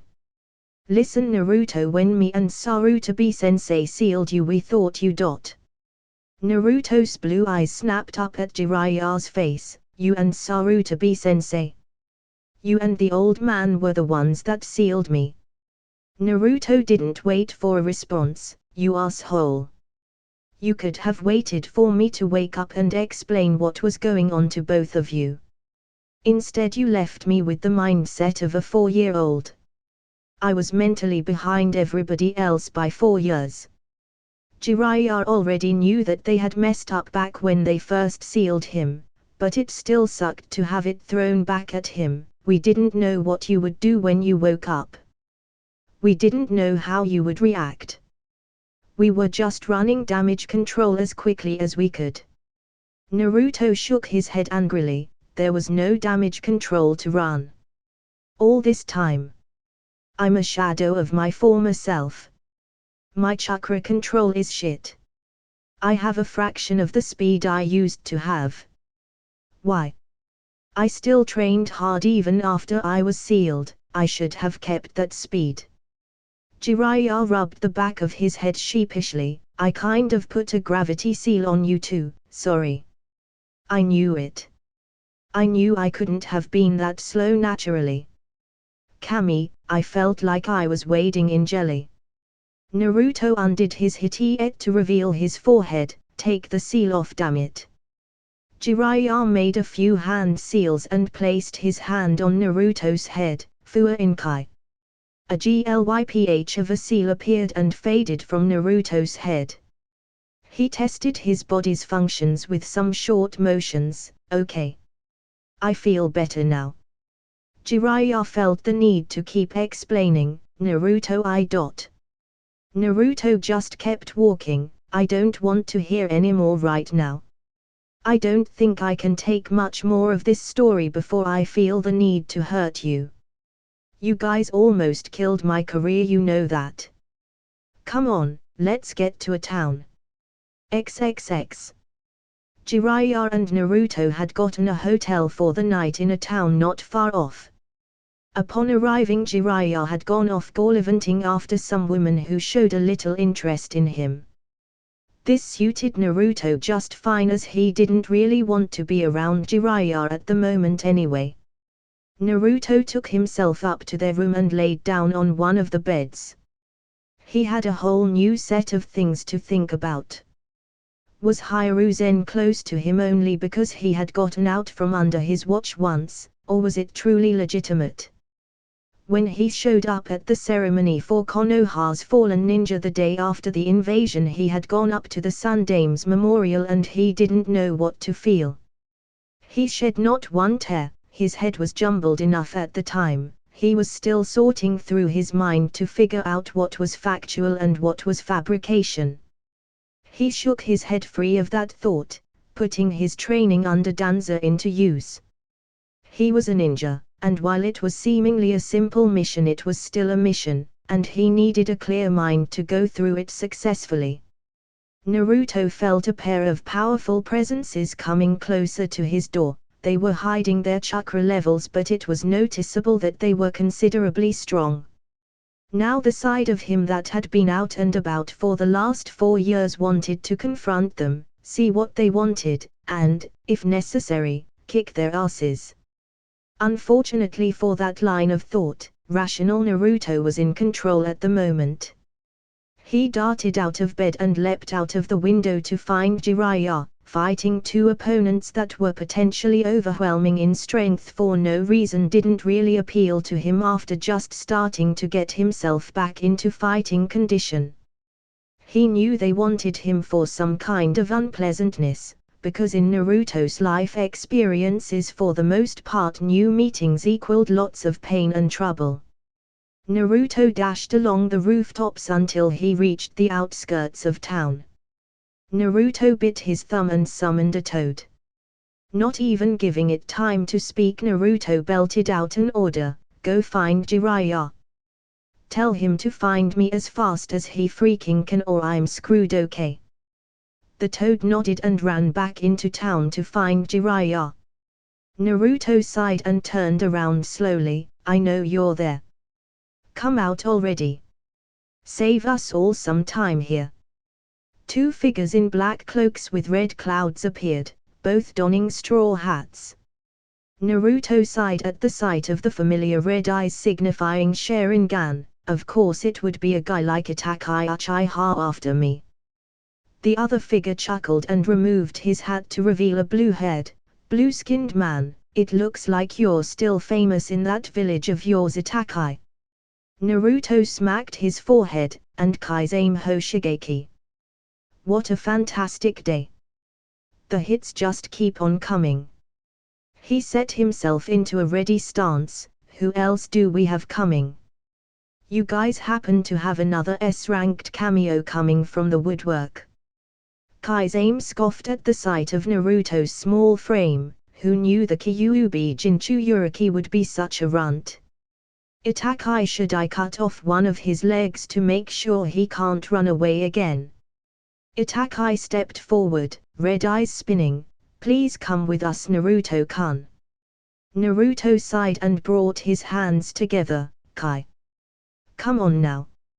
I'm a kid, but don't insult me like that. I'm not that easy to yoke into oppression, you know." Kaizen reached for the sword on his back. "Itachi, this kid is moody. Let me handle him. Same harder can just taste his chakra from here." Itachi stared at Naruto, unblinking. "Very well. Don't go overboard and kill him. Leader Sama needs the Jinchuriki alive." Naruto narrowed his eyes. 2 powerful guys like this want me alive. They won't fight to kill, they can't. But I don't have that kind of restriction here. And all I have to do is wait for Erosenin to show up. Even if the toad I sent is slow or can't find him, once the fight starts it shouldn't take him too long to get here." Naruto drew his ninjato and in the blink of an eye was at Kaizen's throat, who had brought Same harder down to parry his blade. "You're pretty fast, Geiki." Naruto pushed with his sword. "I used to be faster." He felt Kaizen pushing him back and grunted. "Used to be stronger too." Kaizen brought down his massive weapon on Naruto's shoulder and pulled back, slicing deeply into his shoulder, before kicking the boy off. Naruto picked himself up off the ground. I seriously need to whip my ass back into shape. Fucking seal. This ain't gonna cut it." Kaizen grinned maniacally as he rushed Naruto and swung at him with his sword. Naruto ducked low and swiped at Kaizen's feet. In response, Kaizen uncorked a kick at the ducking Naruto's head. Naruto saw it coming and rolled out of the way. "Man, I'm glad Erosenin had the common sense to at least take the stupid gravity seal off of me. I'd be dead meat otherwise." Naruto sheathed his sword back into the scabbard on his back. going blade to blade with one on the 7 swordsmen of the mist. Label me the idiot of the day. Itachi walked a few steps up. You're better than our intel anticipated, Naruto-kun. It was said that you were a dead last genin level shinobi. You've shown much surprising skill. Naruto huffed as he ignored the dripping wound spanning his shoulder. Yeah. Well, there's no such thing as perfect intel. Indeed, Itachi removed his own hat to look at Naruto. This battle is unnecessary, Naruto-kun. Just come with us, you cannot defeat us both at your current level. Naruto glared at the rogue Uchiha and the shark-like Kaizen. They're right. I couldn't beat these two like this. If they were here to kill me. And I don't even have to win, all I have to do is last long enough for some help. Naruto smiled as he felt his wound begin to pulse with a familiar sensation. Apparently breaking the seal inspired the Kyuubi to stay awake more often again. Good, now if only he had found the time to set up his old arrangements with the powerful Kitsune, then he could just have Kyuubi help him rampage on their asses and be done with it. There was time to think about that later, he had a tall order ahead of him here. Kaizen and Itachi covered each other's weaknesses extremely well. What Kaizen lacked in long-range ninjutsu, potent genjutsu, and tactical finesse and patience, Itachi more than made up for. Vice versa for Itachi and his close-range skills. Naruto didn't think he could win in close with Itachi anyway, that damnable Sharingan would give away his every move, unless... Itachi walked ahead and called Kaizen back. Kaizen, I would like to test Naruto-kun for a bit. Stay back for a moment. Naruto would have grinned from ear to ear if it wouldn't have looked so suspicious. Itachi and Kaizen both think he's weak. Itachi will probably let the genin in close to humor him, that's where he would get his chance. He needed to abandon all logical reason and just flow. The only way to bypass the Sharingan was to simply move faster than the body could adjust to. As if that would work on someone like Itachi. However, if Itachi could anticipate his movements, then what would happen if even Naruto didn't know what he would do next? It would be a pain to try, fighting his own muscle memory and his own instincts just to attempt a new strategy on the fly. Sounds like something his jumpsuit-wearing self would try. But then again, why the fuck not? Even an idiot can come up with some masterful gems of ideas every once in a while, right? Naruto ran in and ducked, looking to jump when in range of Itachi, but as he crouched, spontaneous inspiration came to him. Instead of jumping high as he had crouched to do, he tumbled forward and rolled through. This random act got him inside of Itachi's guard. Now what? As he saw Itachi move his arms to react to any action he could take from this point in a split second, Naruto once again listened to the most random thing he could think of. He tilted his head up and spit directly in Uchiha's face.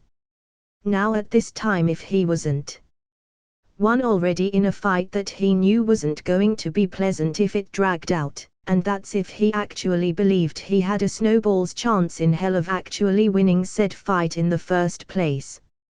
Too flying by the seat of his pants, too fast to take into account what he was actually doing.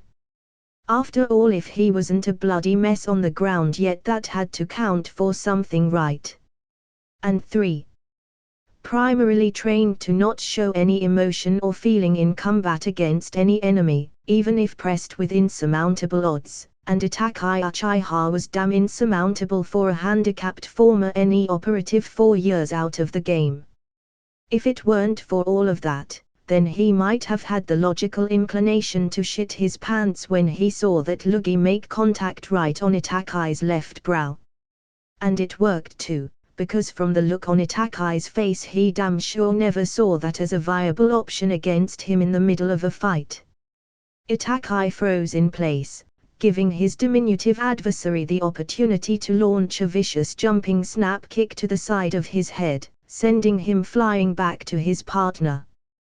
The combination of seeing a 12-year-old kid spit into Itakai fucking Uchiha's face, and then seeing said kid dropkick Itakai Uchiha back 15 yards left Kaizame's jaw quite slacked. Kaizame pointed dumbly at Itakai as he watched him rise to his feet. Itakai, you've got a little something, right there. Kaizame felt a shiver go down his spine as Itakai sent his Sharingan glare on his as he wiped his dripping brow. You got it. The adrenaline from Naruto's little improved session wore off as he got distance and waited for Itakai's response. Naruto attempted a little denial therapy. Maybe he isn't as pissed as I thought. He's a former Anbu, those guys get bodily fluids on them all the time. A little spit didn't even faze that guy. Itakai turning a downright murderous look at him, spinning Sharingan enhanced of course, perished the thought that he was getting out of this alive without missing some important body parts. Being the highly trained professional he had been raised to be in his formative years, Naruto prayed to the skies above for even the slightest diversion. Anything that could tear Itakai's attention away from him for even a moment would be a gift from Kami herself. Itakai Uchiha. Naruto turned to find Sasuke standing shortly away, eyes affixed on his older brother. You've told me to live my life with hatred in order to get strong enough to kill you. Well, that day has come.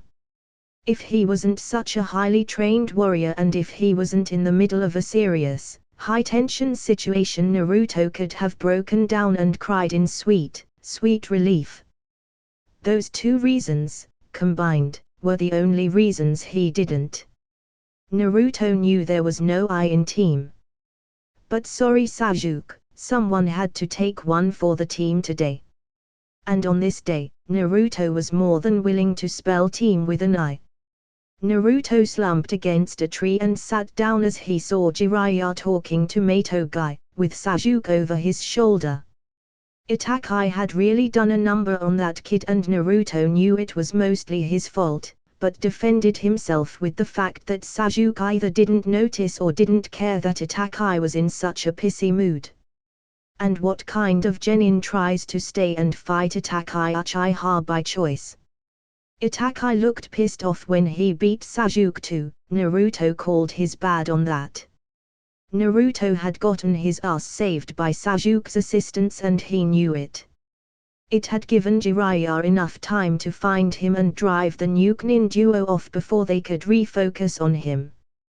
Thank goodness the old sage could back up all of that posturing with skill. Geiki, come over here. Naruto stood and walked over to Jiraiya and Guy. While he was pissed off at Jiraiya, he had to admit, without his timely interference he would have gotten turned into hamburger. Guy gave Naruto a blinding smile as he got close. Yosh Naruto-kun, you have certainly shown yourself to be quite flushed with the power of youth today. Holding off those two like you did. Naruto looked at Guy strangely. Thanks Guy-san. I was useless though. They could have killed me whenever they wanted, they needed me alive. Guy shook his head, smile still in place, and you are alive, are you not? And that means you have another day to get stronger. Another day to prepare yourself and make sure this doesn't happen again. Naruto smiled faintly. You're right. I need to worry about getting ready for the next time something like this happens. Naruto clenched his fists. There's no way that guys like that are going to get the drop on me ever again. Guy shifted Sasuke on his shoulders. Well, I do hope that you two are successful in your mission. We could use her expertise for more than just Sasuke-kun here. Kakashi got hit as well.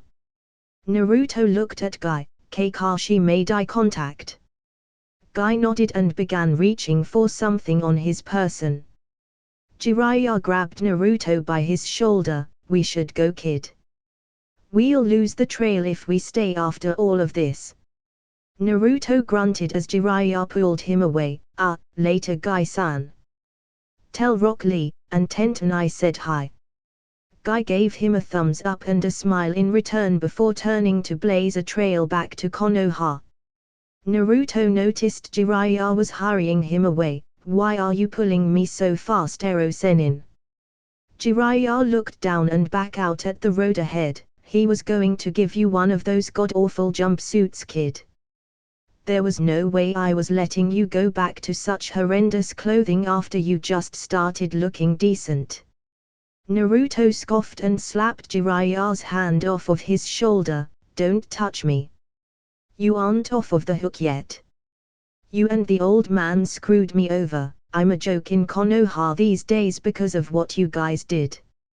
Itakai and Kai's-aim treated me like a piece of crap back there, and while it helped keep me alive and out of their hands, it was insulting. Naruto grumbled as he stomped down the road. I've got at least 2 S-rank Nukanin after me and I'm a sitting duck if they decide to get serious on me. We seriously need to finish this mission so I can work on getting back up to snuff. Jiraiya shook his head as they traversed the roads. XXX. Naruto had calmed down over the course of the next few days. He was still incredibly testy due to still not finding any time to train himself properly. Jiraiya tried to placate him by saying he had proven himself to be far stronger than a genin should be. Naruto countered by blankly stating that he wasn't supposed to be at genin, he was Anbu level at 8.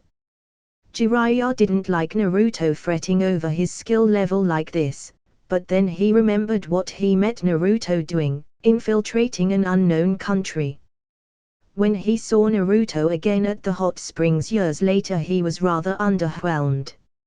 After taking the Gajio-Fuin off of Naruto and watching him immediately stand on water, he wasn't surprised. He figured he subconsciously knew how to do it already. What had been done to him was a damn shame, and he had every right to be angry. Years of blood, sweat, and tears. Okay, not so much tears if he was trained by Danza, but everything else, all of that was spent to give him his strength, and to have a considerable amount of it ripped away by the folly of a pair of old men. Jiraiya knew he would be in an uproar about it too if it were him. And he knew Naruto had all the reason to worry about it. He had just been attacked by 2 of the most infamous ninja actively listed in the bingo book, and only sheer folly on their part and raw luck and hard-nosed skill from his got him out of it. His teammate had been injured in the fracas as well.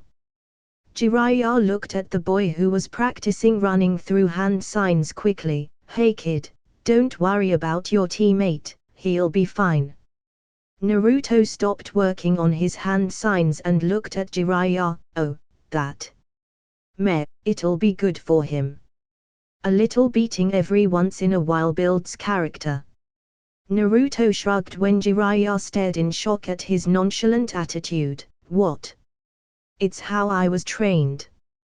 Getting your ass kicked makes you really want to avoid getting your ass kicked again, so you do what you can to improve. It's good for him. Well yeah, that does make sense. Jiraiya nodded in agreement to Naruto's logic. Alright then, let's go find Tsunade. Naruto almost stumbled. Tsunade. As in your old teammate, best damn medic ninja ever, gambles like shit, Tsunade. Jiraiya chuckled at his description of her. Yeah, that's the one, kid. Though, I think you should refrain from using that last one in front of her unless you want to end up a smear on a wall. Jiraiya pulled out a picture of her and handed it to Naruto. We're to find her and bring her back to the village. Naruto put the picture in one of his pockets and kept up with making hand signs that looked like a blur. Jiraiya saw him resume his task. Hey kid, how about I give you that jutsu now? I guarantee you don't know it, and it could be useful to you. You can even train with it while walking like you are right now. Naruto thought for a moment. Sure, why not? It's not like I can go out of my way to handle any other kind of training while we're out here. Jiraiya grinned. Good choice, kid. I promise you won't regret it. We'll start when I can get the necessary supplies. XXX. Naruto and Jiraiya came upon a town where a festival was taking place. Jiraiya suggested he take this time to relax and they would pick up with the search soon while he would go and get some information on where she was.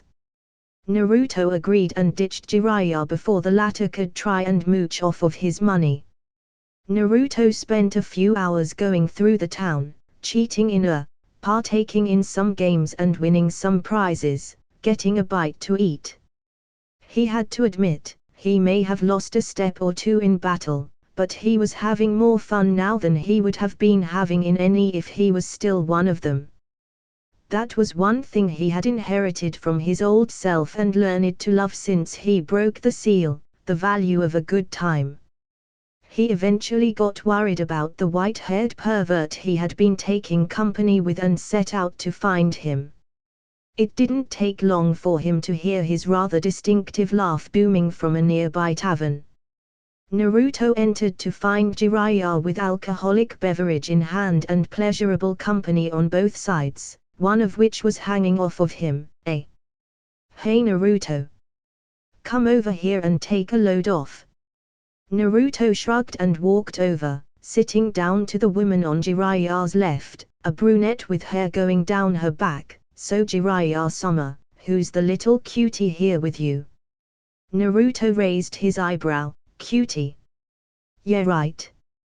I can't get a girl in Konoha to even so much as look at me with anything less than a sneer when I speak to them. Naruto let out a bitter chuckle that was missed by everyone else.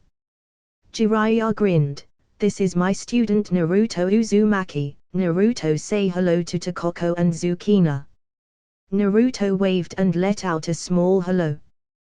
Takako, the girl he had been sitting next to that wasn't on Jiraiya, leaned on him, wrapping her arms around his neck. Naruto figured she must have been around 5 years older than him. He's so cute, Jiraiya-sama. He heard the girl let out a gasp as she touched the scar on his face. How did you get something like this? You're so young. Naruto shrugged. Life is hard. It's just a scar. It's nothing important, just a reminder to duck next time. He was a good sport about it as he let her trace the mark over his eye. Naruto and Jiraiya stayed and talked with the women until a few hours after nightfall. Naruto had refrained from drinking the entire time, letting Jiraiya get his fill for now. He knew the man would pay for it in the morning. Naruto waited until Jiraiya was blackout drunk, which took way longer than Naruto figured it should have been. What the hell was his alcohol-to-blood ratio? Kami bid goodbye to the women they were with and proceeded to haul Jiraiya out of the bar towards an inn for the night.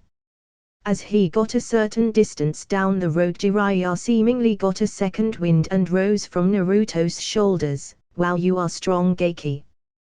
That was quite a ways to haul dead weight like me.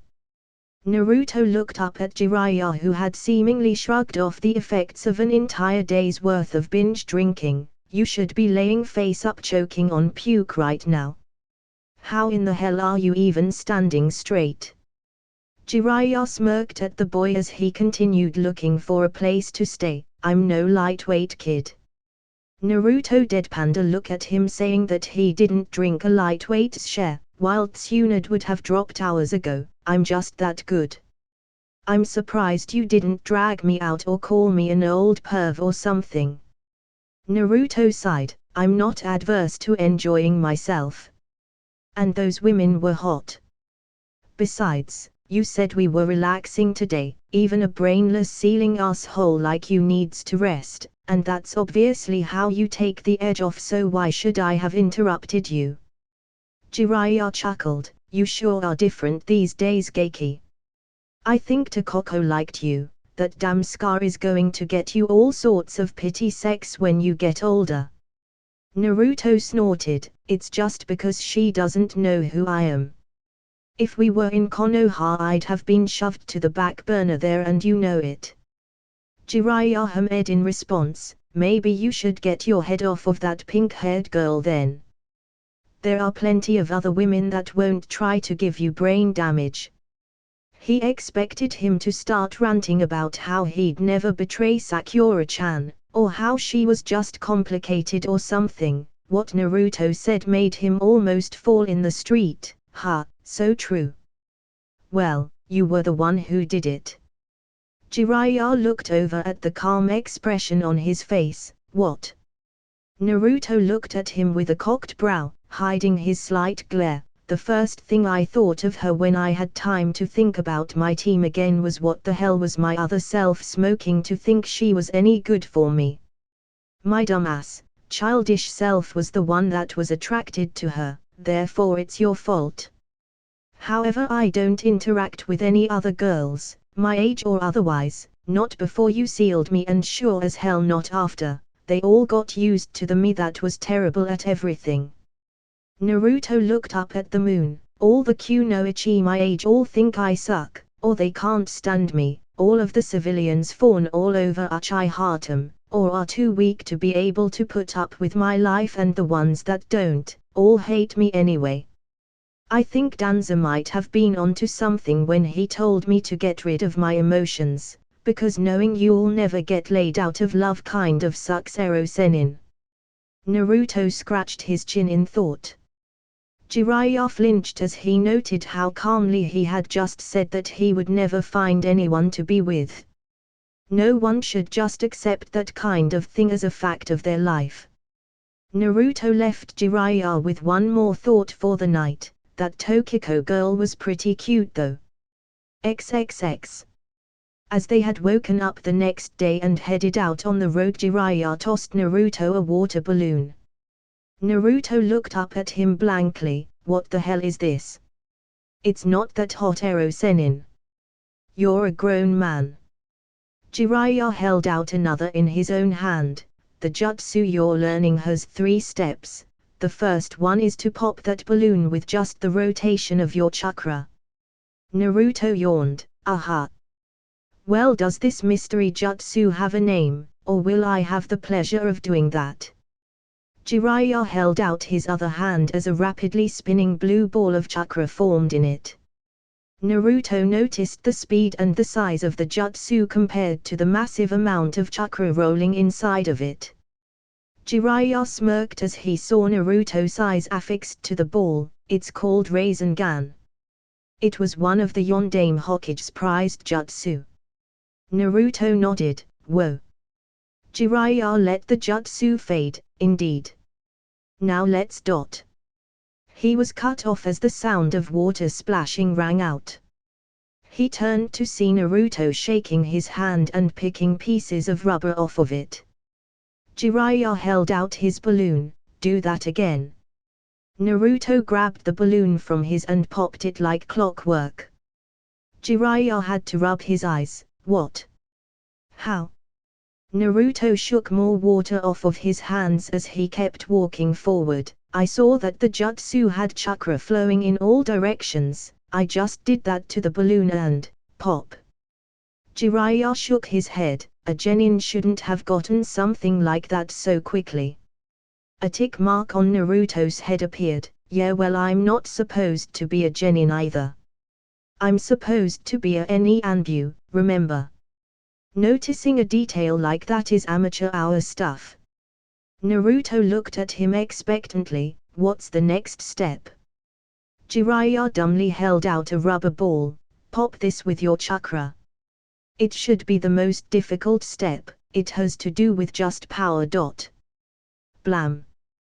Naruto's hands snapped to his ears as the rubber ball exploded in his hand. Damn it, why was that so loud? Jiraiya almost had a seizure out in the open road. How did you get it that time? Generating a consistent amount of power like that takes time. Naruto dug into his ear, and I have what's sealed inside of me again. I've been dealing with powerful chakra since I was little, my own naturally got stronger. Danza had me spamming high-level jutsu all over the place by the time I was 8. Jiraiya opened his mouth but nothing came out. I'll show you the final step later. I need to find something new to start you on. What about your elemental affinity? Wind, and I have several jutsu for that element, I just need to relearn the big ones again. Naruto walked along with a bored expression on his face. Where is Tsunade, damn it? Did you find out anything in that town we were in? Jiraiya ceased his thoughts on Naruto's training and answered, I did actually. She was heading up towards the edge of the country, she'll probably wind up in Tanzakugai, so that's where we're going. Naruto grunted, tell me the third step so I'm not wasting time on the way.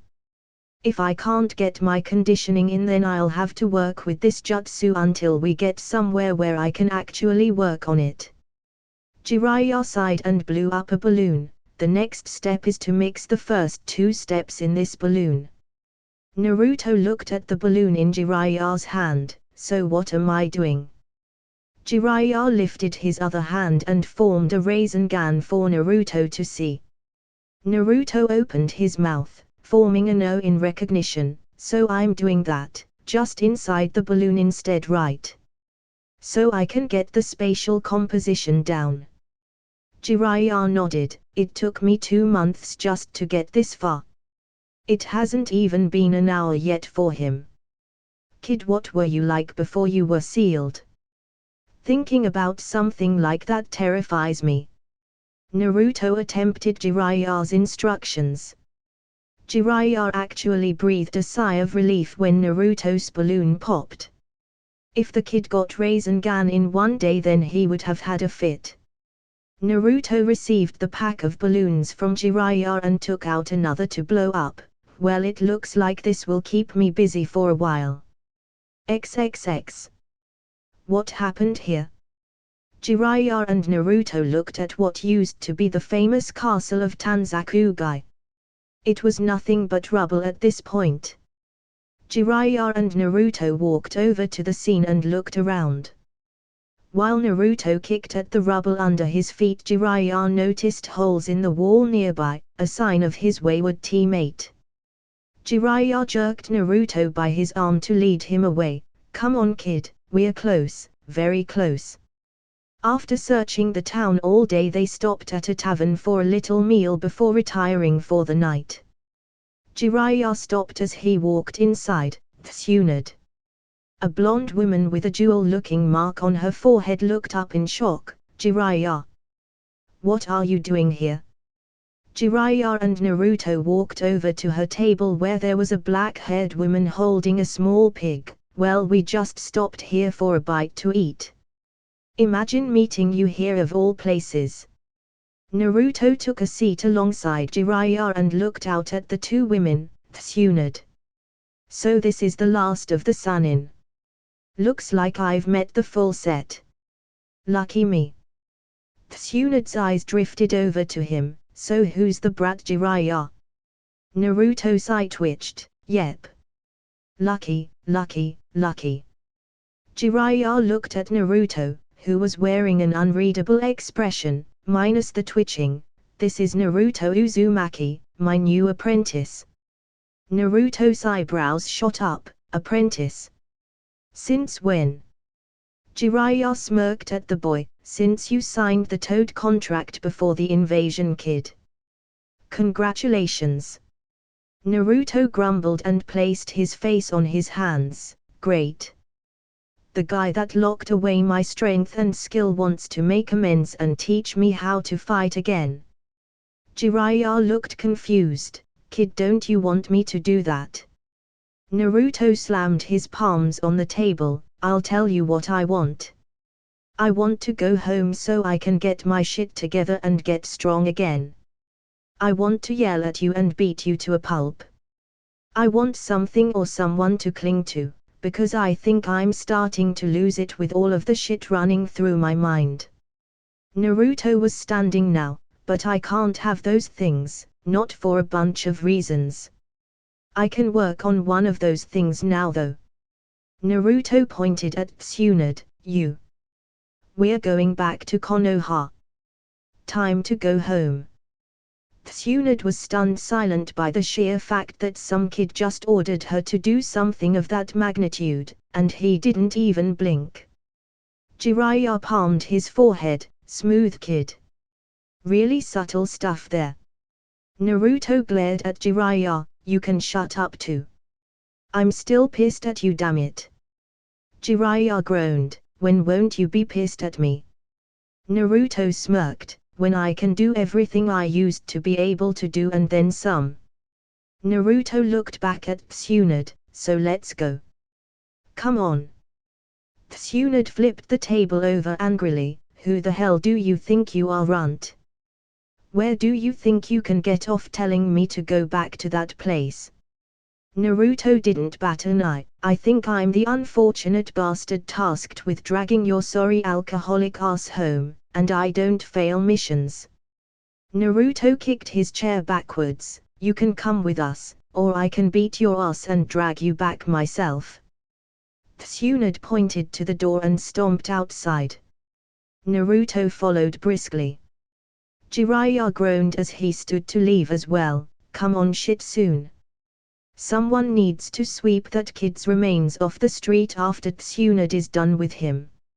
XXX. Naruto stood across from Tsunade in the middle of the street. He looked around. You know this really isn't the place for something like this, unless you like paying for property damage. But don't you have enough debts? Shut up and get ready to face the music, you brat. Tsunade lifted her index finger. One finger. That's all I need for a runt like you. Naruto smirked. I thought I was rusty after 4 years. Well, when was the last time she was even in a fight?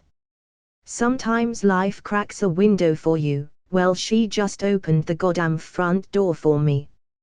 Jiraiya and Shitsune walked out. Tsunade let it go. We can talk about this. Tsunade glared over at Jiraiya. Shut up, Jiraiya. He has this coming. Brats like this need to know their place. Naruto glared over at Jiraiya also. Yeah, shut up, Ero Sennin. Old ladies like this need to learn how to deal with their problems before they turn old and grey instead of just running away. Tsunade growled at Naruto. Give me your best shot, brat. You won't get another one.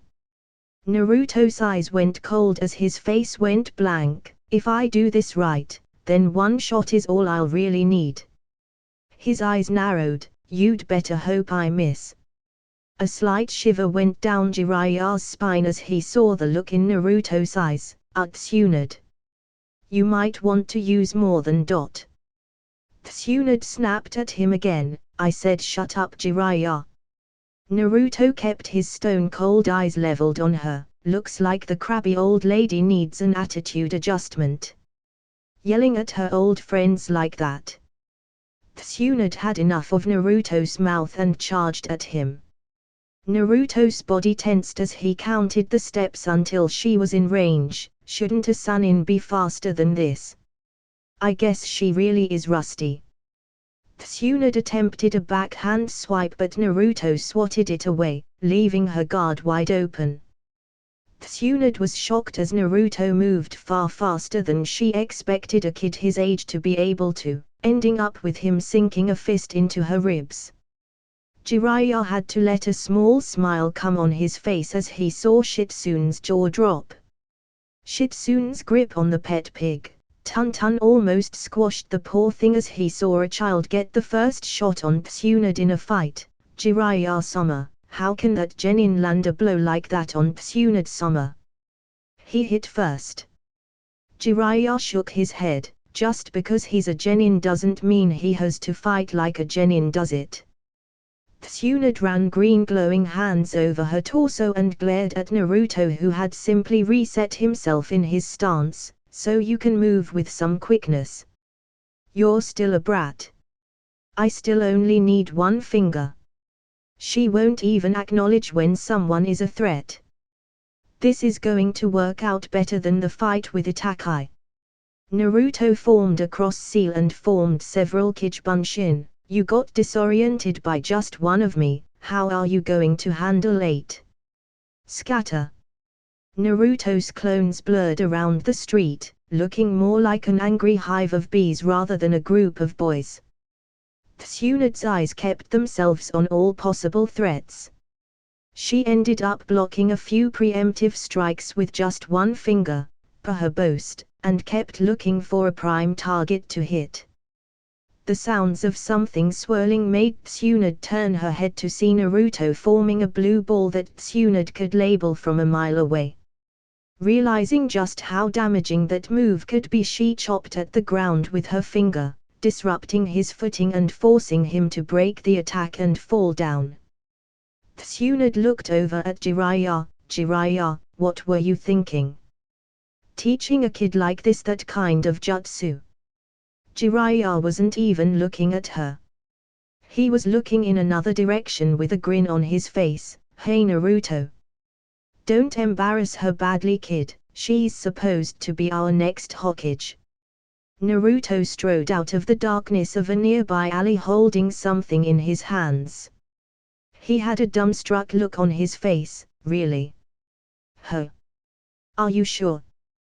Because for all intents and purposes I just killed her. Tsunade watched as the Naruto in front of her burst into smoke and was about to ask what he meant. All of a sudden she felt a draft around her chest and looked down to see her grey kimono /blouse open and fluttering in the breeze. Shitsune looked mortified at the sight of her master's busty glory out for all the world to see. She was thankful solely for the fact that the street was clear. Naruto smirked in a mean-spirited fashion as he slung her obi around like a rope. I think you're missing something there. His eyes widened as he actually got a decent look at her. Whoa. Good on you though. Bravo. Jiraiya ran up to Naruto and shook his hand with stars in his eyes. Kid, that was amazing. You're my hero.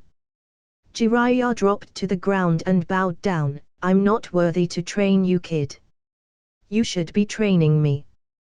Tsunade's senses came back online as she proverbially saw red and rushed over to Naruto, hitting him dead on and sending him flying into the front wall of a nearby building, utterly turning it to rubble. Jiraiya and Shitsune ran over to where he had landed as Tsunade held her clothing shut with her hands. Amazingly, they found him still conscious, but not in any condition to get back up. As Shitsune started running a diagnostic jutsu on him, he coughed up some blood. Cough I win. Tsunade stormed over and ripped her obi from his grasp, reapplying it. What do you mean? Look at you, brat. You're a mess. Naruto grinned, showing her bloody teeth in his smile. You still used more than one finger to beat me. You lose. Naruto shakily picked himself up off of the ground, shocking all who witnessed it. Now playtime is over. Time to go back to Konoha already. Tsunade sneered at him. Why would I? Why should I?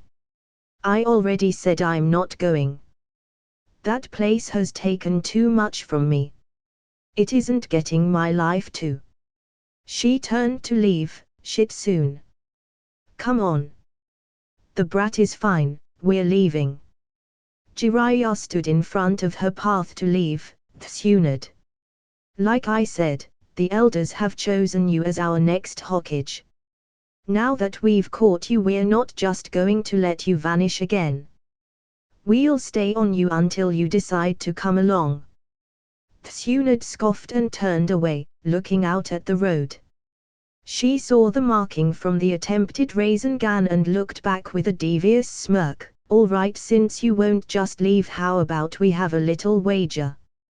She walked over to the injured Naruto. That move you tried to use on me back there. You know it was once used by the Yondaime Hokage. If you can master that move in 1 week, then I'll give you the necklace I'm wearing and I'll return with you to Konoha. If you fail, then you'll give me all of your money and give up the mission. Naruto looked at the necklace and back up at her. Deal. 1 week. I'll learn how to perform the Rasengan in 1 week or we'll go home without you. Tsunade had a victorious look on her face and turned to leave, Shitsune in tow. Naruto got Jiraiya to help him walk down the street as they went to get their own hotel room. Are you going to be alright, Geiki? Naruto's teeth were gritted as he tried his hardest to stay upright with Jiraiya's assistance. Yeah. I just need to sleep it off for the time being, I'll be fine in the morning. I'm okay. Jiraiya rolled his eyes as they hobbled down the street. You know I kind of wasn't kidding back there, kid. You're my hero today. That sight you gave me, absolutely glorious. I've wanted to see that again for over 15 years and I finally have. The best part, I didn't even get beaten up for it this time. Jiraiya finished with a lecherous grin on his face. Naruto's sweat dropped. That's great, Ero Sennin. Glad I could help, I guess. XXX. The next day Naruto was awakened from his deep slumber by a knock at his door. Lumbering over to the door he opened it to find Shitsune-san. What is it? She came inside and looked him over, noting the fact that he was shirtless and had scars littering his body. Are you sure you're okay from last night? Tsunade-sama has liquidated men using less force than she used on you. Naruto sat on his bed and stretched. I'm fine, I've had worse. So what do you need? I need to go train for this bet already. Shitsune rubbed her arm awkwardly. That's what I want to talk to you about. I don't want you to think of Tsunade-sama as a bad person, she's just bitter. Naruto nodded, because her brother and lover were killed during wartime. I know. Shitsune's eyes widened in shock. How do you know that? Naruto shrugged. The guy that trained me made me learn all kinds of stuff about Konoha's famous ninja. Shuzune looked at him strangely. The academy in Konoha sure goes over some classified things these days. Naruto chuckled darkly. No, they don't. I didn't learn that in the academy. I learned things of that nature elsewhere. Shitsune recovered admirably. Well, if you know that, then you must know that that necklace is cursed. It will kill anyone who wears it other than Tsunade-sama. Naruto stood up and walked towards the door. Well, then I guess I'm next. Because I'm winning this little bet of ours, so tell her to get all of her affairs in order and get ready to go back to Konoha. I'll see you later, Shitsune-san. Naruto left Shitsune sitting in the room as he left the hotel entirely. Naruto made his way to the outskirts of the town where he found Jiraiya sitting against a tree waiting for him. He had a smirk on his face. Kid, you must have the biggest set on you. You made a bet like that with Tsunade. Naruto smirked at him. Well, I have a week to train my body back up to normal. It won't be even a drop in the bucket to what I need, but free time is free time. Jiraiya looked at him strangely. Kid, you need to work on the Rasengan and win this bet. You can wait to do everything else right now, finish the jutsu and then do everything else. Naruto looked at him mischievously. Oh, you mean this Rasengan? Naruto formed the perfect blue ball in his hand and pushed it against the tree Jiraiya was sitting against, forcing it to explode in a shower of bark and wood chips. Jiraiya looked at him stunned. You finished it. Naruto grinned widely. Deception is just another tool of the game. When I fought her last night, I used it as a distraction. I just needed to get her attention so my clone didn't really focus on the attack. I can do the Rasengan, but showing her that I could last night would have done no good. She would have just made another impossible bet that I would have had to actually work at. Jiraiya was still confused. Well, why didn't you just show her last night? Naruto gave him a dry look. Erosenin, I was seeing sextuple last night. She gave me a concussion, I still feel my head pounding even today. There was no way I could focus to show her the finished product last night after the bet was made. Naruto stretched out as he prepared to work. I'll just milk this for the week of training I can get in and show her on the last day. I don't have to tell you to watch her, you know she's a flight risk. Jiraiya looked at Naruto seriously. Yeah. There's a good chance Orochimaru is here as well. Naruto stopped stretching to look up at Jiraiya. Really? Well then that's all the more reason for me to get to work now, isn't it? Jiraiya turned to head back to town with a grin on his face. Damn, brat is going to be stronger than all of us one of these days.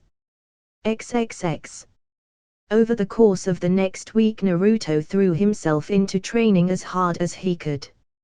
Regaining intense control of his chakra was his primary concern. He trained in this facet by way of mass kunai balancing.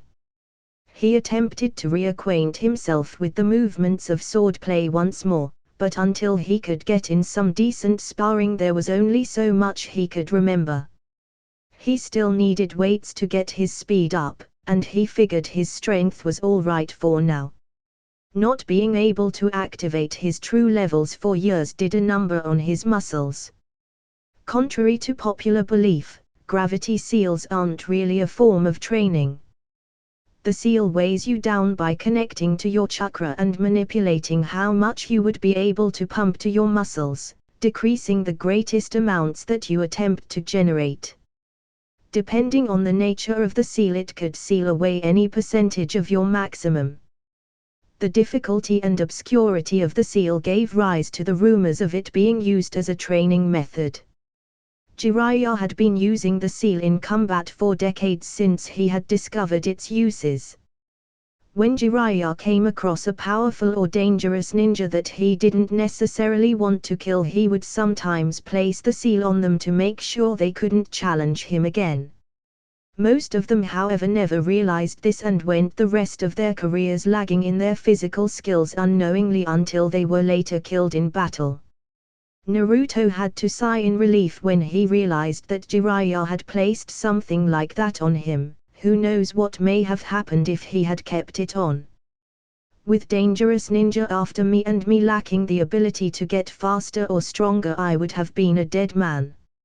At least he still had enough speed to deem manageable against most opponents for now anyway. He found that he was as fast as Rock Lee with his ways off. Naruto chuckled when he thought of the boy. Now that would be a hell of a spar. He then realized that Lee had been crippled by Gaara during the exams, and that stoked his resolve further that Tsunade wasn't going to get out of this bet with him. If anyone can help Lee get better, it's her. Just another reason to drag her back, kicking and screaming if I have to. Naruto rubbed his hands together as he felt a familiar presence at the edge of the woods. Okay, kill two birds with one stone. Train this jutsu of mine and rattle her with my training. Serves her right for trying to spy. Naruto made a mass of hand signs and drew his hands apart as wind whipped around them. He turned to a boulder and thrusted out his fists pushed together at the thumb and index finger. Fuatan, Fuuyin Saiken, wind release, divine fist of the wind god. A fierce wind pushed from his fists and impacted hard against the boulder, leaving the imprint of his two fists the size of his entire body. Naruto smirked as he felt Tsunade leave the area of her hiding. All right. Finally, one down, 8 more to go. I'm getting all of my jutsu back. Just wait till I bust out the big ones. Naruto awoke with a groan. Okay, I guess I still can't use all of my jutsu yet. The previous night Naruto had exhausted himself trying one of his more upper-tier ninjutsu. Waking up in his own bed, he realized that Tsunade must have been spying on him again. Naruto chuckled. Heh, I wonder if she saw that one. Naruto jumped out of bed and tripped over a black bundle at the foot of his bed. As it groaned he realized who it was, Shitsune-san. What are you doing here? Shitsune's hazy eyes opened and widened as she jumped up, surprising the blonde, Tsunade-sama. Where is she? Naruto grabbed Shitsune to calm her down. Hold on a second, just wait. You're saying she did this to you? Shitsune stopped stirring and rested in his arms, though he felt her breathing was still frantic. Naruto sighed and let her go. Shitsune immediately made for the window. We have to find Tsunade-sama. It might be too late to stop her. As Shitsune left through the window, a kunai buried itself to the right of her head into a wall. They both turned to see Jiraiya standing on the ledge uneasily. Where's Tsunade? His voice held a threatening tone as he slinked along the wall up to Naruto and Shitsune. Naruto took note of Jiraiya's condition. Gizero Sennin, what the hell happened to you? Jiraiya sat on the ledge and experimentally flexed his arms. Tsunade drugged me last night. I should have known better. She wasn't as pissy as she usually was when she drank with me. Naruto's attention was drawn up at an adjacent rooftop. But when he peered up he saw nothing. Shitsune had gone to fetch Jiraiya an antidote to whatever Jiraiya had ailing him.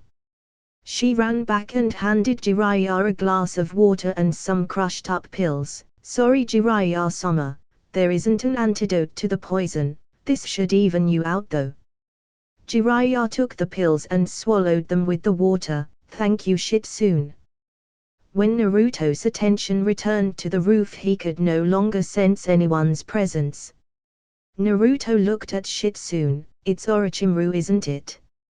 Shitsune looked surprised. Naruto looked over to Jiraiya. How you feeling Ero Sennin? Jiraiya crushed the glass in his hands. It's not much. My chakra is still fluctuating, but it'll have to do.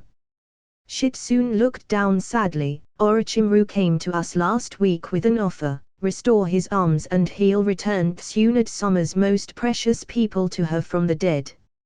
She looked at Jiraiya hopefully. Today is the day they meet. We might still be able to keep her from doing it. Jiraiya stood. So how are we going to find her? Shitsune grabbed Tun-Tun and jumped to the ground before placing the small pig onto the ground. We need your help Tun-Tun. Can you find Tsunade-sama for us? The pig oinked as it sniffed at the ground. Jiraiya and Naruto dropped down around them just as Tun-Tun began oinking wildly at Shitsune. Shitsune turned to the other two with her. Tun-Tun has her scent. Come on, it's this way. XXX. They returned to the area of the ruined castle and found even more signs of destruction, though they were newer. Naruto smiled at the sight of the pulverized wall. It looks like the old bat turned him down. Jiraiya nodded. Yeah, that might not be so good for her though. Come on. We still have to find her. As they ran into a field they found Tsunade being beaten by Kabuto. Shitsune shouted for her mistress as she ran over to her side. Tsunade-sama. Naruto and Jiraiya waited close by as Shitsune took out a handkerchief and wiped blood from Tsunade's face. Naruto looked at the scene in confusion. Ero Sennin, what's going on here? Is it a genjutsu or something? Jiraiya shook his head in the negative. Tsunade has hemophobia. She's afraid of blood kid, even the sight of it messes her up and makes her like that. Right now she's utterly useless. Naruto looked out at Orochimaru, whose arms were wrapped up, but Naruto could see faint traces of blood coming through. Next to him was Kabuto, who was wearing a headband with a musical note on it. Naruto's eyes narrowed at the sight. Kabuto Yakushi, I can't say it's good to see you again. At least I know my information was right. I just wish I could have gotten your ass before the invasion, damn seal. Jiraiya looked down at the now fuming blonde. Kami kid, I said I was sorry. Hindsight is 20/20, they always say. Orochimaru chuckled as he saw the arrival of his third teammate, Jiraiya, and Naruto-kun too. What a warm reunion this is. Though I do no wonder what you are doing here.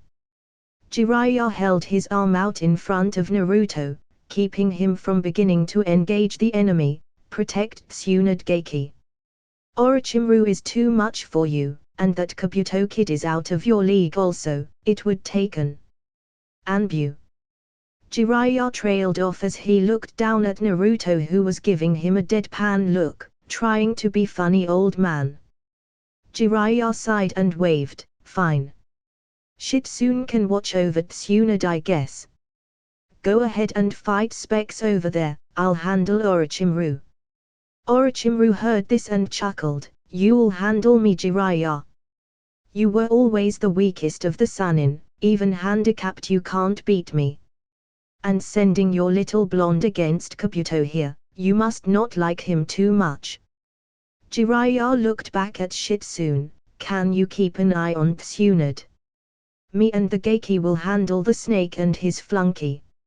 Shitsune nodded and returned to trying to calm Tsunade down. You ready, brat? Jiraiya looked over at Naruto, who smiled up at him angrily, this one's for Sarutobi-sensei. Naruto snorted, you can make it for the old man if you want. This one's for the heavy douche sicking those 5 souped up cursed seal assholes on me when he chased me out of Oto. That son of a bitch with the bones wasn't a joke, I've still got a gripe with him. Kabuto now. Kabuto pulled the bandages off of one of Orochimaru's arms and ran his own blood down the summoning tattoo on it, Kukio's no Jutsu, summoning jutsu. Kabuto and Orochimaru then stood atop 3 rampaging snakes, heading towards Naruto and Jiraiya. Jiraiya went to summon himself, and in a small puff of smoke Gamekichi was revealed, oh, hey. Good to see you again. Naruto's sweat dropped, seriously. I could do better than that. Come on, this is serious. Geiki. Room. Naruto moved back as Jiraiya made a set of hand signs and slammed his hands on the ground, Doton, Yomi Numa, Earth Release, Swamp of the Underworld. The ground in front of him turned into a dark murky substance, trapping the snakes within, disabling their movement. Jiraiya audibly cursed, damn it. It isn't very deep at all. I must still be under the effects of Tsunade's drug. Naruto shook his head, man Ero Sennin, you sure do suck today. Come on, we don't need any help right now anyway. Naruto turned to Gamekichi, go over to the lady in black and the blonde woman and stay put. This won't be a nice battle. Gamekichi hopped off as the battle stalemated. Jiraiya and Naruto both launched out at their chosen opponents, who broke off to confront them separately. Jiraiya began assaulting Orochimaru, who was noticeably unable to attack using his arms, instead lashing out with kicks and slipping away from Jiraiya's assault. Jiraiya decided to tease his former teammate, man, it must be hard to use jutsu with no arms, eh? That must suck for a guy like you, ha Orochimaru. Orochimaru gave a superior smirk, I don't even need my arms to destroy you, Jiraiya. I saw your weak jutsu, you're just as bad as me. Jiraiya barked out a laugh, I guess that's true as well. I guess we're just going to have to wait for our retainers to finish off their little speck of business before we can really get to the main event. Orochimaru laughed slowly, the Kyuubi child Jiraiya. I've seen what he can do. Against Kabuto he has no chance, the boy has absolutely no skill as a shinobi. Jiraiya gave a big grin, and that would be my fault. But don't worry Rochi, I fixed him up before we even got to this town. I'm letting him fight Kabuto down there because I know he'll win. Consider this his coming out party, so to speak. Orochimaru looked befuddled, I fought him, Jiraiya. Even going as hard as he could, Kyuubi's chakra and all, he didn't come close to impressing me. Now the Uchiha, what strength! A true genius. Jiraiya broke down in laughter. I guess the standards for a genius are seriously declining these days. If just being a genin at the regular age makes you a genius, then I don't know what the hell to call Naruto. Orochimaru gave a cruel grin. How about failure? Loser. Cannon fodder. Frontline trash. Take your pick or make a few more of your own. Jiraiya had a placid smile on his face as he just stared at Orochimaru. Ah, that's a good one. Orochimaru contorted his face in confusion. What is? What are you talking about? Jiraiya gave him a hard look. That face of yours just now. I want to remember it for later. Just so I can compare it to the look on your face after you see what the Geiki can really do. XXX. Naruto faced off with Kabuto a distance away from where Orochimaru and Jiraiya were currently in conflict. Kabuto crossed his arms, a decided superior smirk on his face. You might want to leave this place before things get messy, you're a little out of your element here. Orochimaru-sama, myself, Jiraiya, Tsunade, even the woman with Tsunade. All of us are high-level shinobi. I myself am on par with Kakashi Hatake. And you're just a cute little genin that's out of his place. Naruto started chuckling, but then chuckling gave way to full-blown laughter. Ha ha, man, I'm glad I didn't end up broken like everybody else in any, because hearing that little threatening rundown was too much. You. Comparable to Kakashi Hatake. I'll believe it when I feel it. Naruto pointed back in Tsunade's general direction. I already beat Tsunade the other day. I could have killed her if I wanted to, knowing she's got hemophobia would have easier than it was. He pointed in the direction of the trapped snakes. Orochimaru is crippled. It wouldn't be too much of a stretch for me to beat him too, especially if he's underestimating me like you. Kabuto laughed loudly. To be naive genin. Believing that you can fight and defeat anyone. Naruto scratched his head. How to get you to understand?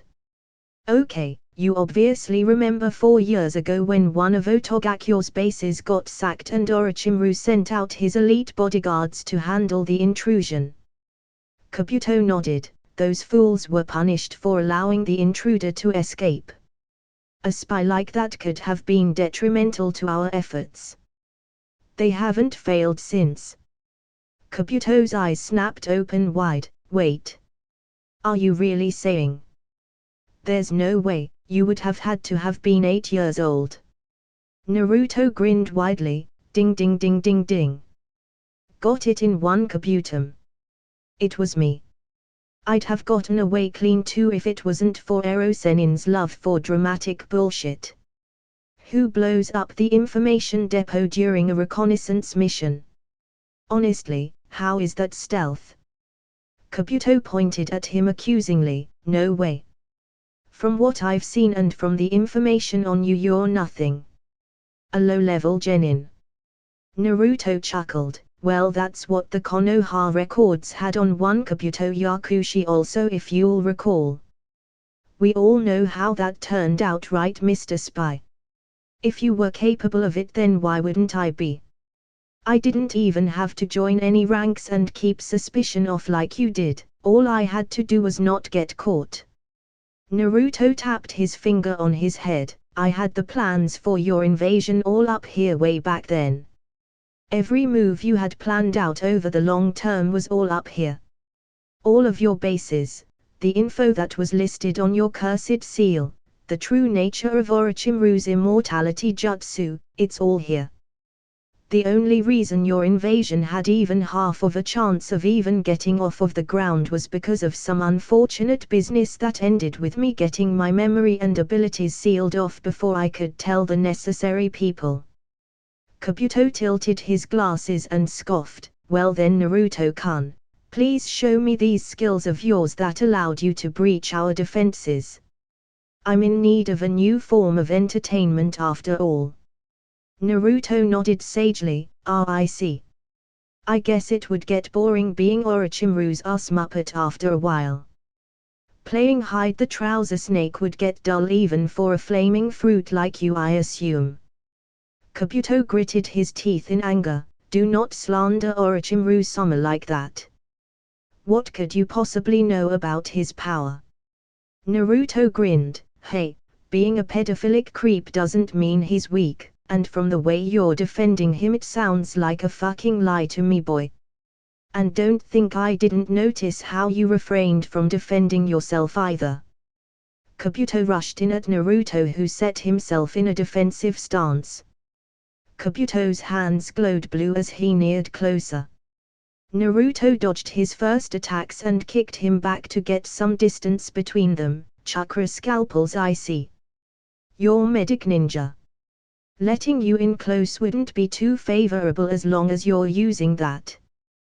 Kabuto chuckled. Try to keep me away then, Naruto-kun. Kabuto rushed back in and engaged Naruto close up once more. Naruto ducked out of the way of Kabuto's attack, choosing to slip under and around his punches rather than block, lest his muscle tendons and other internal things in his arms be cut. He also had to watch it when he threw a punch or kick of his own to make sure that Kabuto didn't cut anything by simply blocking or parrying his moves. Naruto dodged even more of Kabuto's potentially fatal strikes, grunting in effort. You're really annoying to fight. You're really fast, even for a medic nin. Kabuto's confident smirk returned. Like I said, Naruto-kun, you're all talk. You're not on my level. Kabuto overextended on one of his attacks and allowed Naruto to spring out of close range. Naruto immediately began tossing out kunai at Kabuto, who dodged deftly and chuckled. Simple kunai, Naruto-kun. That honestly can't be your best. Naruto rolled his eyes. There you go again, with that superiority thing of yours. Why are bad guys such douchebags? Naruto rolled through a series of hand signs. Raiten, Denkai, lightning release, electric field. Kabuto sat in place as he felt and saw nothing. Naruto simply stood in place, staring at Kabuto with cold blue eyes that seemed to analyze his every movement. Kabuto simply strolled forward. You must not have that jutsu down quite yet, Naruto-kun. Don't worry, I mean you are still just a genin after all. Naruto's eyes showed no indication that he had even acknowledged Kabuto's words. Kabuto shrugged and strolled forward, reactivating his chakra scalpels once more, until a sharp jolt of electricity thrusted him backwards. What is this? Didn't you hear me call out the jutsu? Naruto kept his gaze on Kabuto, only this time he had a smirk on his face. You didn't really think that I was that bad at using kunai, did you? Kabuto turned to see a small spark of electricity coming from one of the kunai. He then noticed that the weapons Naruto had thrown were strewn about in a rough circle around him, a barrier jutsu. I really have been underestimating you. Naruto made more hand signs. I'm not done yet. From here I can branch off into tons of stuff, just watch. Raiten, Denki Maimyu, lightning release, electric mayhem. Kabuto heard multiple snaps of electricity going off around him before a burning jolt hit his body. As he caught his breath from the sudden zap, he could actually see random pulses of lightning rushing from kunai to kunai. Another shot hit him and dropped him to the ground while he was analyzing the jutsu. Kabuto was breathing raggedly as he turned his head towards Naruto, whose hands were held out at the field surrounding Kabuto. Do you like it? This jutsu lets me just trap and torment you in there until you black out or just die. The more chakra I pump into it, the more frequent the bursts of electricity will come. The only thing is that I can't control the lightning coursing through the field, but it still has a great chance of hitting you as you've felt. Naruto channeled more chakra into his attack, forcing the snapping sounds of electricity to sound off more frequently. Kabuto shakily rose to his feet once more but was quickly struck back down. Before he could even try to rise again, he was hit one more time. Kabuto growled to himself and sunk into the ground before another bolt could hit him.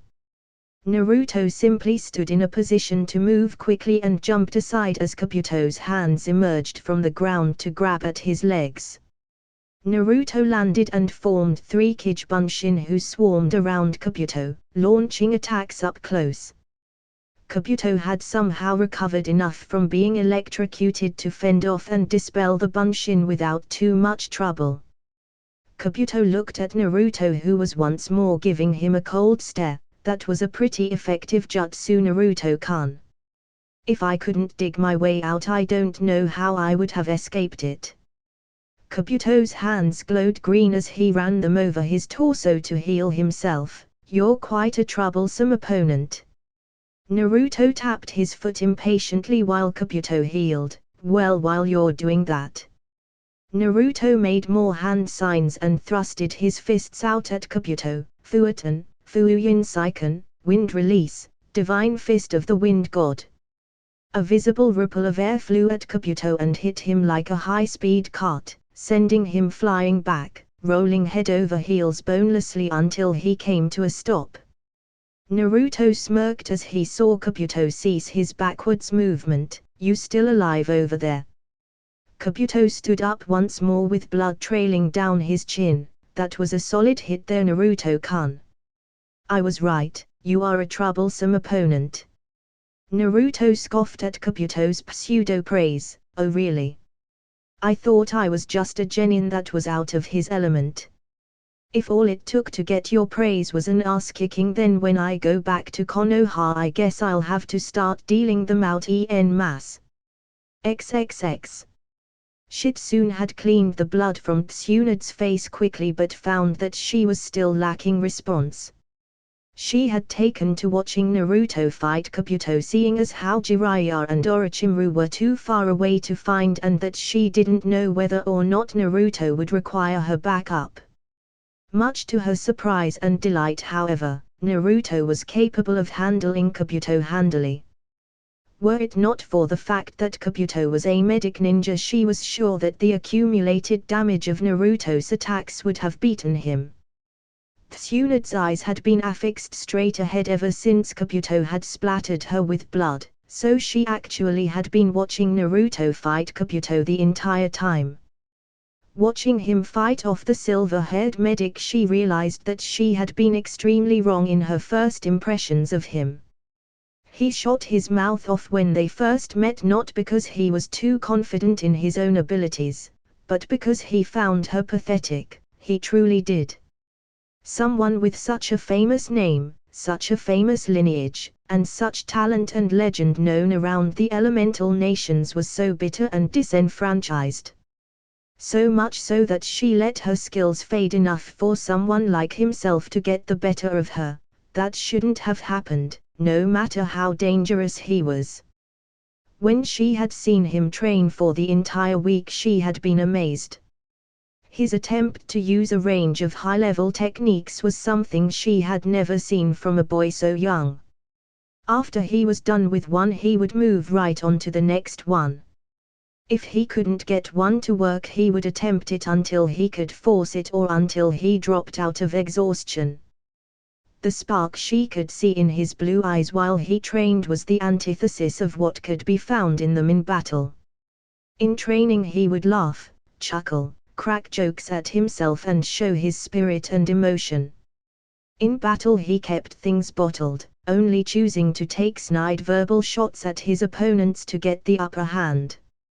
She had to rub her eyes a few times as she watched him train, because his actions in training reminded her so much of her deceased younger brother Nawaki.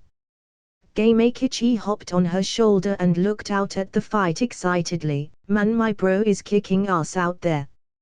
She unconsciously clenched her fist around her necklace as the battle carried on. Maybe, just one more time, she could believe in someone. XXX. Kabuto pulled out a hooked kunai. As enlightening as our little skirmish has been, Naruto-kun, it's time I put an end to this. Orochimaru-sama is a busy man, we all have work to do. Naruto nodded and pointed back at Tsunade. Yep, I agree. Right now I have to go drag Baa-chan back to Konoha. But I also have a bet to win. Luckily for me you're going to help me with that. Naruto snapped his fingers as two pairs of arms shot up from the ground and grabbed Kabuto's legs and arms, holding him in place. Kabuto tried to shake them off, but the grip was iron. What? What is this? A familiar voice sounded off from behind where he was grabbed. He turned slightly to face the cold eyes of the boy that was also facing off against him across the field. You didn't think you were the only one who could use Doton, Mogiragakyo no Jutsu, Earth Release, Hidden Mole Jutsu, did you? Kabuto looked ahead of him to see Naruto smirking. Now I've got this new jutsu I was taught, but I never got to use it on any real people before. I think you'll make the perfect guinea pig for me, don't you think? With your healing abilities you should be fine, maybe. Meh, it's not like I really care anyway. Naruto charged up chakra into his hand. Kabuto's eyes widened and his struggling increased as he realized just what it was as a blue spinning orb took shape in Naruto's grasp. Naruto strode towards him slowly, the stride turned into a jog and the jog into a sprint as he rushed at Kabuto. He thrusted the attack out and into the exposed body of Kabuto, Rasengan. Naruto ignored the blood flying as the attack tore into Kabuto's body and sent him flying off into a nearby boulder. Naruto turned towards Tsunade and walked with a purpose over to her and Shitsune. When he got close, a goofy grin appeared on his face. I do believe you owe me that necklace of yours, Baa-chan. XXX. Orochimaru's jaw dropped low as he had just seen Naruto handily dispatch his right-hand man. A clicking sound brought him back into awareness as he saw Jiraiya holding a camera. Ah, that's a good one. Orochimaru gritted his teeth. Such power. He's too dangerous to leave alive. I have to kill him here before he gets too strong. Orochimaru flew off of the snakes at Naruto. Jiraiya tried stopping him but was tossed aside. Tsunade's drug had yet to wear off. As he launched himself at Naruto, his sword, Kusanagi, emerged from his mouth. Naruto's back was turned to the murderous Sannin as he closed in, sword out and about. As he was talking to Tsunade, his senses went off and he drew his sword, turning around in the nick of time just to block Orochimaru's strike. Naruto's eyes widened as he realized just who he was crossing blades with. Orochimaru, nice to see you again. He noticed the arms of Orochimaru. The old man really did a number on you back in Konoha, didn't he? Orochimaru hissed at the boy as he pushed against him. Just die, boy. You'll ruin my plans for the future. He pulled back and began slashing at Naruto, who held up his defenses, slowly backing up due to his surprising strength. Naruto tried to strike back but Orochimaru showed traits reminiscent of his summons as he dodged Naruto's attacks. Naruto had to take great care as he slipped around Orochimaru's strikes. Even a scratch from the legendary weapon could poison him, a tactic that Naruto had to somewhat respect, a good way to ensure victory for sure. And Orochimaru knew how to use it, even from his mouth. As the clang of steel on steel went on, Orochimaru landed a kick to his body, sending him flying back next to Tsunade. Naruto gave her a reassuring grin. Don't worry, Baa-chan. I'll get rid of this guy and then I'll be dragging you back to Konoha, just sit tight. Tsunade gasped at the sight of the blonde's grinning face. He looks just like Nawaki. She took notice of Orochimaru hovering over him. Orochimaru thrusted downwards with his sword, Naruto barely blocked the point of the sword with the flat of his own. Naruto struggled against Orochimaru as the murderous intent in Orochimaru's eyes blazed. Suddenly a fist was implanted into Orochimaru's face, sending him flying a few feet back. Naruto blinked as he was pulled to his feet by the woman who was just on the ground watching him. Ba-chan. Tsunade was staring out intently at Orochimaru. Are you okay, brat? Naruto nodded dumbly. Yeah, Ba-chan, I'm just fine. She smirked at him in response. Good, because I owe you a serious beatdown for all of this Ba-chan crap you're spouting. Realization then covered her face. Oh yeah. She took off her necklace and placed it on Naruto. You win, kid. You've beaten me fair and square and I'm an honest woman. Orochimaru stood up and cracked his jaw back into place as he glared out at Tsunade. Tsunade, what do you think you're doing? Why would you put your life at risk just to assist a brat like that?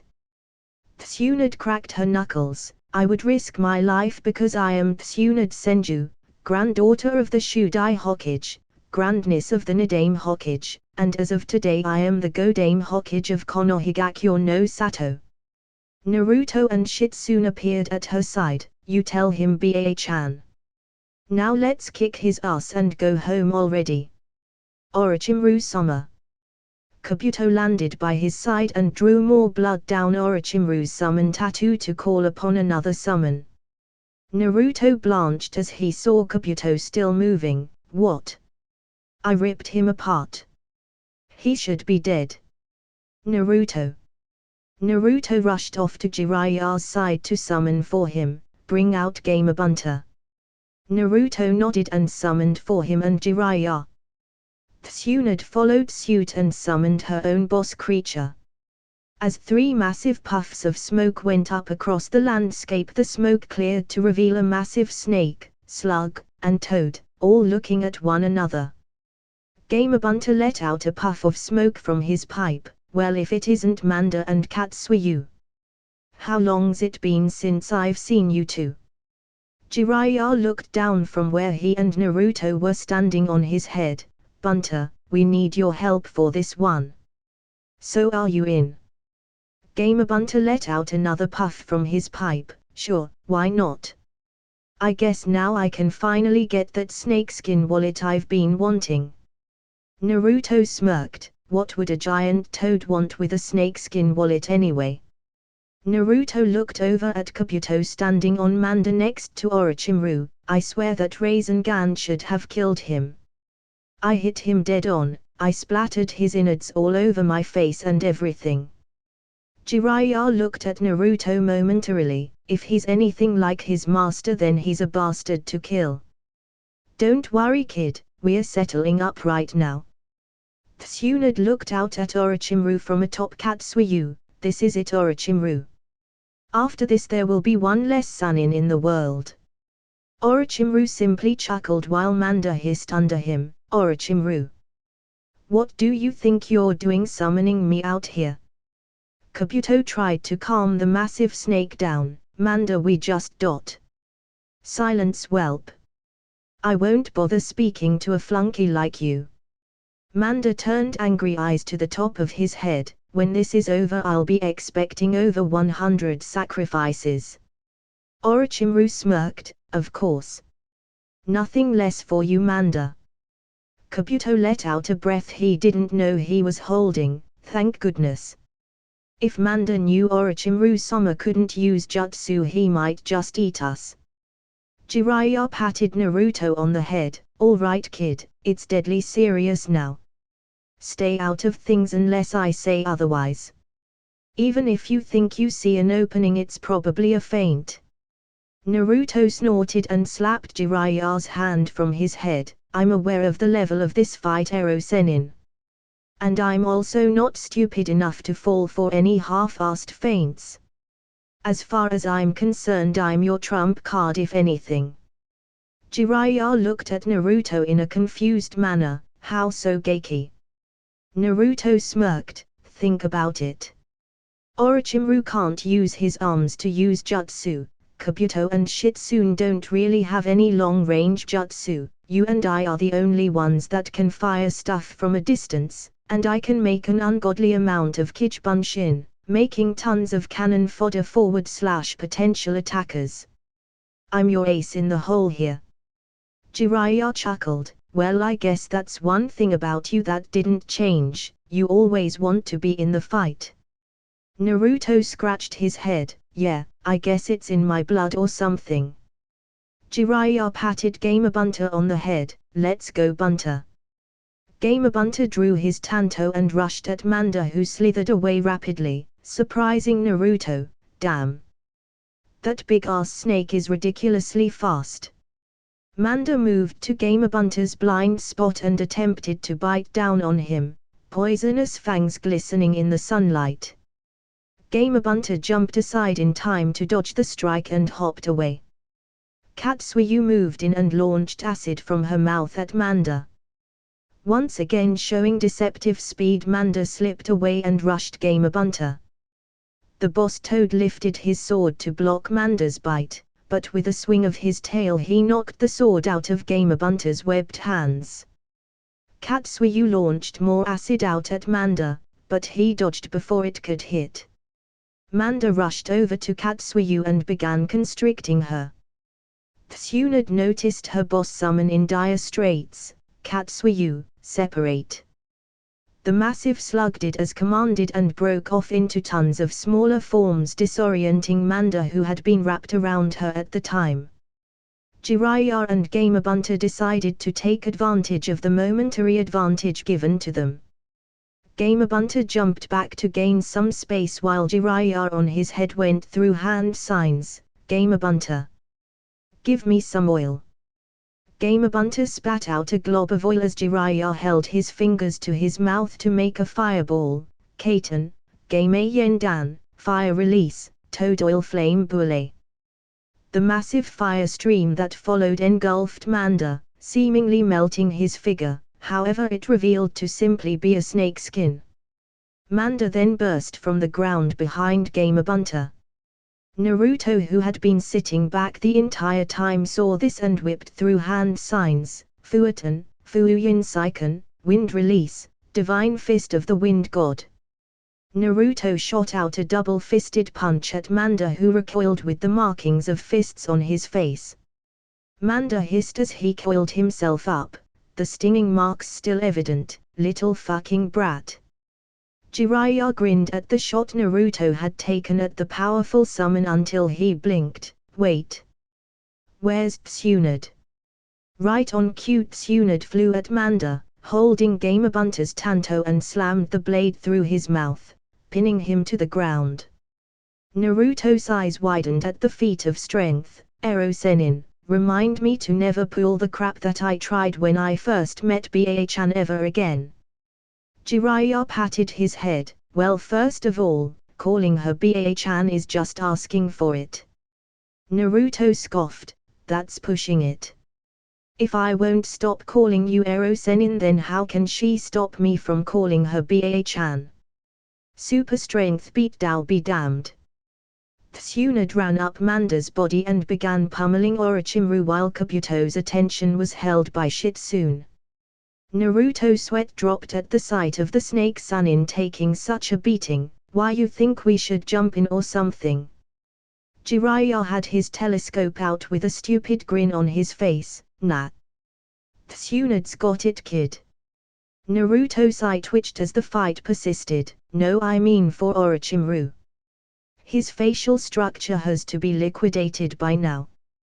Kami, let it be known that the guy can take one hell of a punch. If nothing else, he can't even get up a guard to block. That sucks.